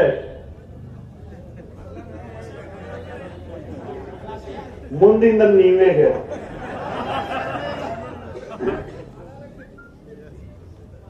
ಏನೇ ಇರಲಿ ಸ್ವಾಮಿ, ಇದು ಹಿಂದೂ ಸಮಾವೇಶ. ನಮ್ಮ ಬದುಕು, ನಮ್ಮ ಧರ್ಮ, ನಮ್ಮ ದೇಶ ನಮ್ಮ ಇತಿಹಾಸ, ನಮ್ಮ ಪರಂಪರೆ, ಇದಕ್ಕೆ ಗೌರವ ಕೊಟ್ಟು ಬದುಕೋದನ್ನ ನಾವು ಶುರು ಮಾಡೋಣಂತೆ. ಜಗತ್ತಿನಲ್ಲಿ ಯಾರಿಗೂ ಹೆದರಬೇಕಾಗಿಲ್ಲ. ಜಗತ್ತು ನಮ್ಮನ್ನ ಒಪ್ಕೊಳ್ಳಿಕ್ಕೆ ಪ್ರಾರಂಭ ಮಾಡ್ಬಿಟ್ಟಿದೆ. ಇವತ್ತು ನಾವು ಇವತ್ತು ಸ್ಮಾರ್ಟ್ ಸಿಟಿ ಬಗ್ಗೆ ಚರ್ಚೆ ಮಾಡ್ತಾ ಇದ್ದೀವಿ, ಸ್ಮಾರ್ಟ್ ಸಿಟಿ ಬಗ್ಗೆ. ಆದ್ರೆ ಜಗತ್ತಲ್ಲಿ ಇವತ್ತು ಚರ್ಚೆ ನಡೀತಾ ಇರತಕ್ಕಂಥದ್ದು ಸ್ಮಾರ್ಟ್ ಸಿಟಿ ಅಲ್ಲ, ಹಿಂದೂ ವಿಲೇಜ್. ಇವತ್ತು ಅಮೆರಿಕಾದಲ್ಲಿ, ಕೆನಡಾದಲ್ಲಿ, ಹಂಗೇರಿಯಲ್ಲಿ, ಸ್ವಿಟ್ಜರ್ಲ್ಯಾಂಡ್ದಲ್ಲಿ, ಲಂಡನ್ದಲ್ಲಿ, ಆಸ್ಟ್ರೇಲಿಯಾದಲ್ಲಿ, ನ್ಯೂಜಿಲ್ಯಾಂಡ್ದಲ್ಲಿ, ಲ್ಯಾಟಿನ್ ಅಮೆರಿಕಾದಲ್ಲಿ ಹಿಂದೂ ವಿಲೇಜ್ ದೊಡ್ಡ ಸಂಖ್ಯೆಯಲ್ಲಿ ಇವತ್ತು ನಿರ್ಮಾಣ ಆಗ್ತಾ ಇದೆ. ಏನಾದ್ರೂ ಹಿಂದೂ ವಿಲೇಜ್ ಆಗಬೇಕು ಅಂತ ನಾನೇನಾದ್ರೂ ಹೇಳಿದ್ರೆ ಕೋಮುವಾದಿ ನಾಳೆ ಮತ್ತೊಂದು ಕೇಸ್ ಬೀಳುತ್ತೆ. ಆದ್ರೆ ಜಗತ್ತಿನಲ್ಲಿ ಹೊಸ ಟ್ರೆಂಡ್ ಇವತ್ತು ಹಿಂದೂ ವಿಲೇಜ್. ನಮ್ಮ ಪ್ರಾಚೀನ ಕೃಷಿ ಪರಂಪರೆ, ಪ್ರಾಚೀನ ಕಾಲದ ಗೋ ಪರಂಪರೆ, ಅದೇ ರೀತಿಯ ಋಷಿ ಮುನಿಗಳ ಪರಂಪರೆ, ಅದೇ ರೀತಿಯ ಅತ್ಯಂತ ಸಮೃದ್ಧ ಬದುಕು, ಅದನ್ನ ಇವತ್ತು ಹಿಂದೂ ವಿಲೇಜ್ ನಲ್ಲಿ ನಾವು ನೋಡ್ತಾ ಇದ್ದೀವಿ. ಜಗತ್ತಿನ ಎಲ್ಲಾ ಕಡೆ ಹೊಸ ಟ್ರೆಂಡ್ ಆಗ್ತಾ ಇರ್ತಕ್ಕಂಥದ್ದು. ನೋಡ್ರಿ, ನಿಮ್ಮ ಮೊಬೈಲ್ ನಲ್ಲೇ ತೆಗೆದು ನೋಡ್ರಿ, ಹಿಂದೂ ವಿಲೇಜ್ ಅಂತ ಹೊಡಿರಿ, ನಿಮ್ಗೆ ಎಷ್ಟು ವಿಡಿಯೋಗಳು ಬರ್ತವೆ, ಎಷ್ಟು ದೇಶದ ವಿಷಯ ಬರ್ತವೆ ಅಂತ.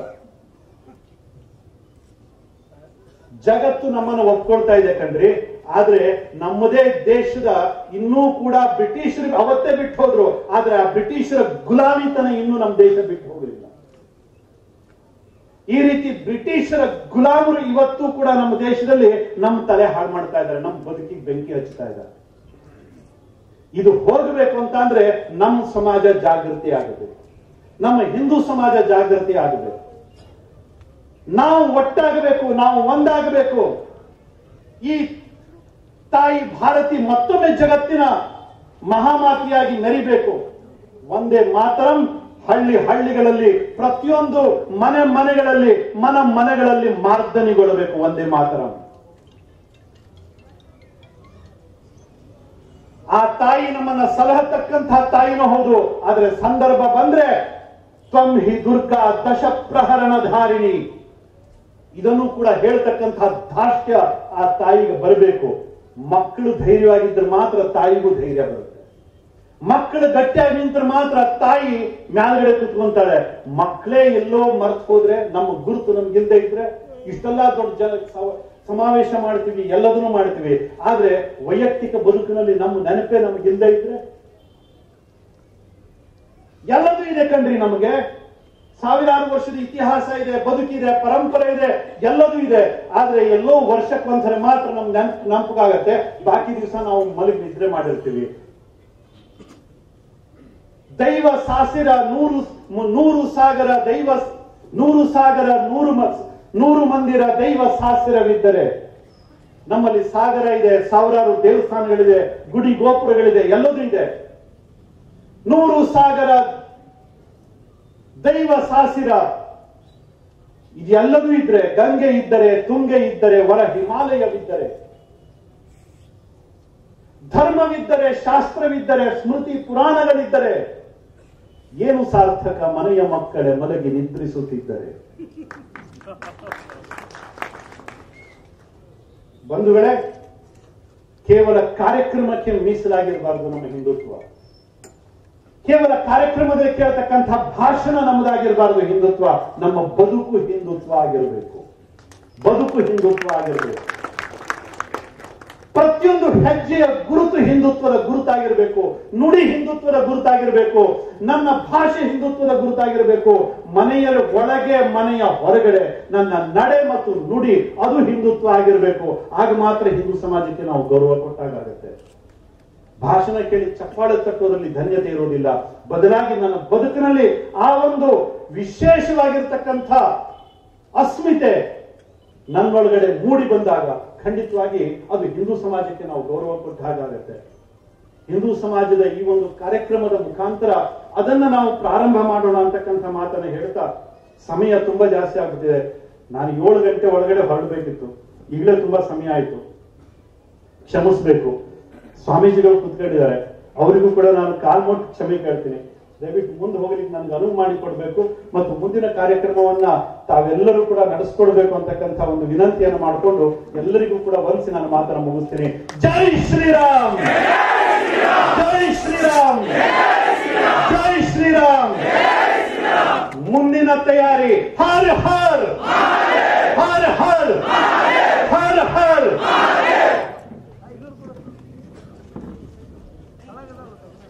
ಈಗ ಅನಂತಕುಮಾರ್ ಜಿಗೆ ಗ್ರಾಮದ ಗುರು ಹಿರಿಯರಿಂದ ಸನ್ಮಾನ ಹಾಗೂ ಸ್ವಾಮೀಜಿಗಳಿಂದ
ಕಾರ್ಯಕ್ರಮ ಇನ್ನೂ ಮುಗಿದಿಲ್ಲ. ಶ್ರೀಗಳ ಆಶೀರ್ವಚನ ಇರೋದ್ರಿಂದ ಎಲ್ಲರೂ ಕುತ್ಕೋಬೇಕು, ತಮ್ಮ ತಮ್ಮ ಆಸನದಲ್ಲಿ ಕುತ್ಕೋಬೇಕು. ಕಾರ್ಯಕ್ರಮ ಇನ್ನೂ ಮುಗಿದಿಲ್ಲ. ಕಾರ್ಯಕ್ರಮ ಇರೋದ್ರಿಂದ ವೇದಿಕೆ ಮೇಲಿದ್ದಂತ ಕಾರ್ಯಕರ್ತರೆಲ್ಲ ಕೆಳಗಿಳಿಬೇಕು.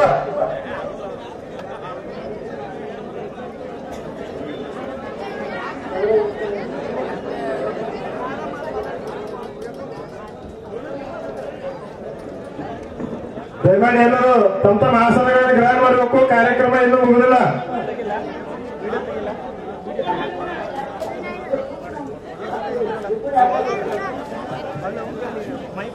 ದಯವಿಟ್ಟು ಯಾರು ಹೇಳ್ಬೇಡ್ರಿ, ಅಲ್ಲೇ ಕುಂದ್ರಿ. ಇನ್ನ ಕಾರ್ಯಕ್ರಮ ಮುಗಿದ್ರಿ. ದಯವಿಟ್ಟು ಅಲ್ಲೇ ಕುಂದ್ರಿ, ಯಾರು ಮುಂದೆ ಬರಕ್ ಹೋಗ್ಬೇಡ್ರಿ.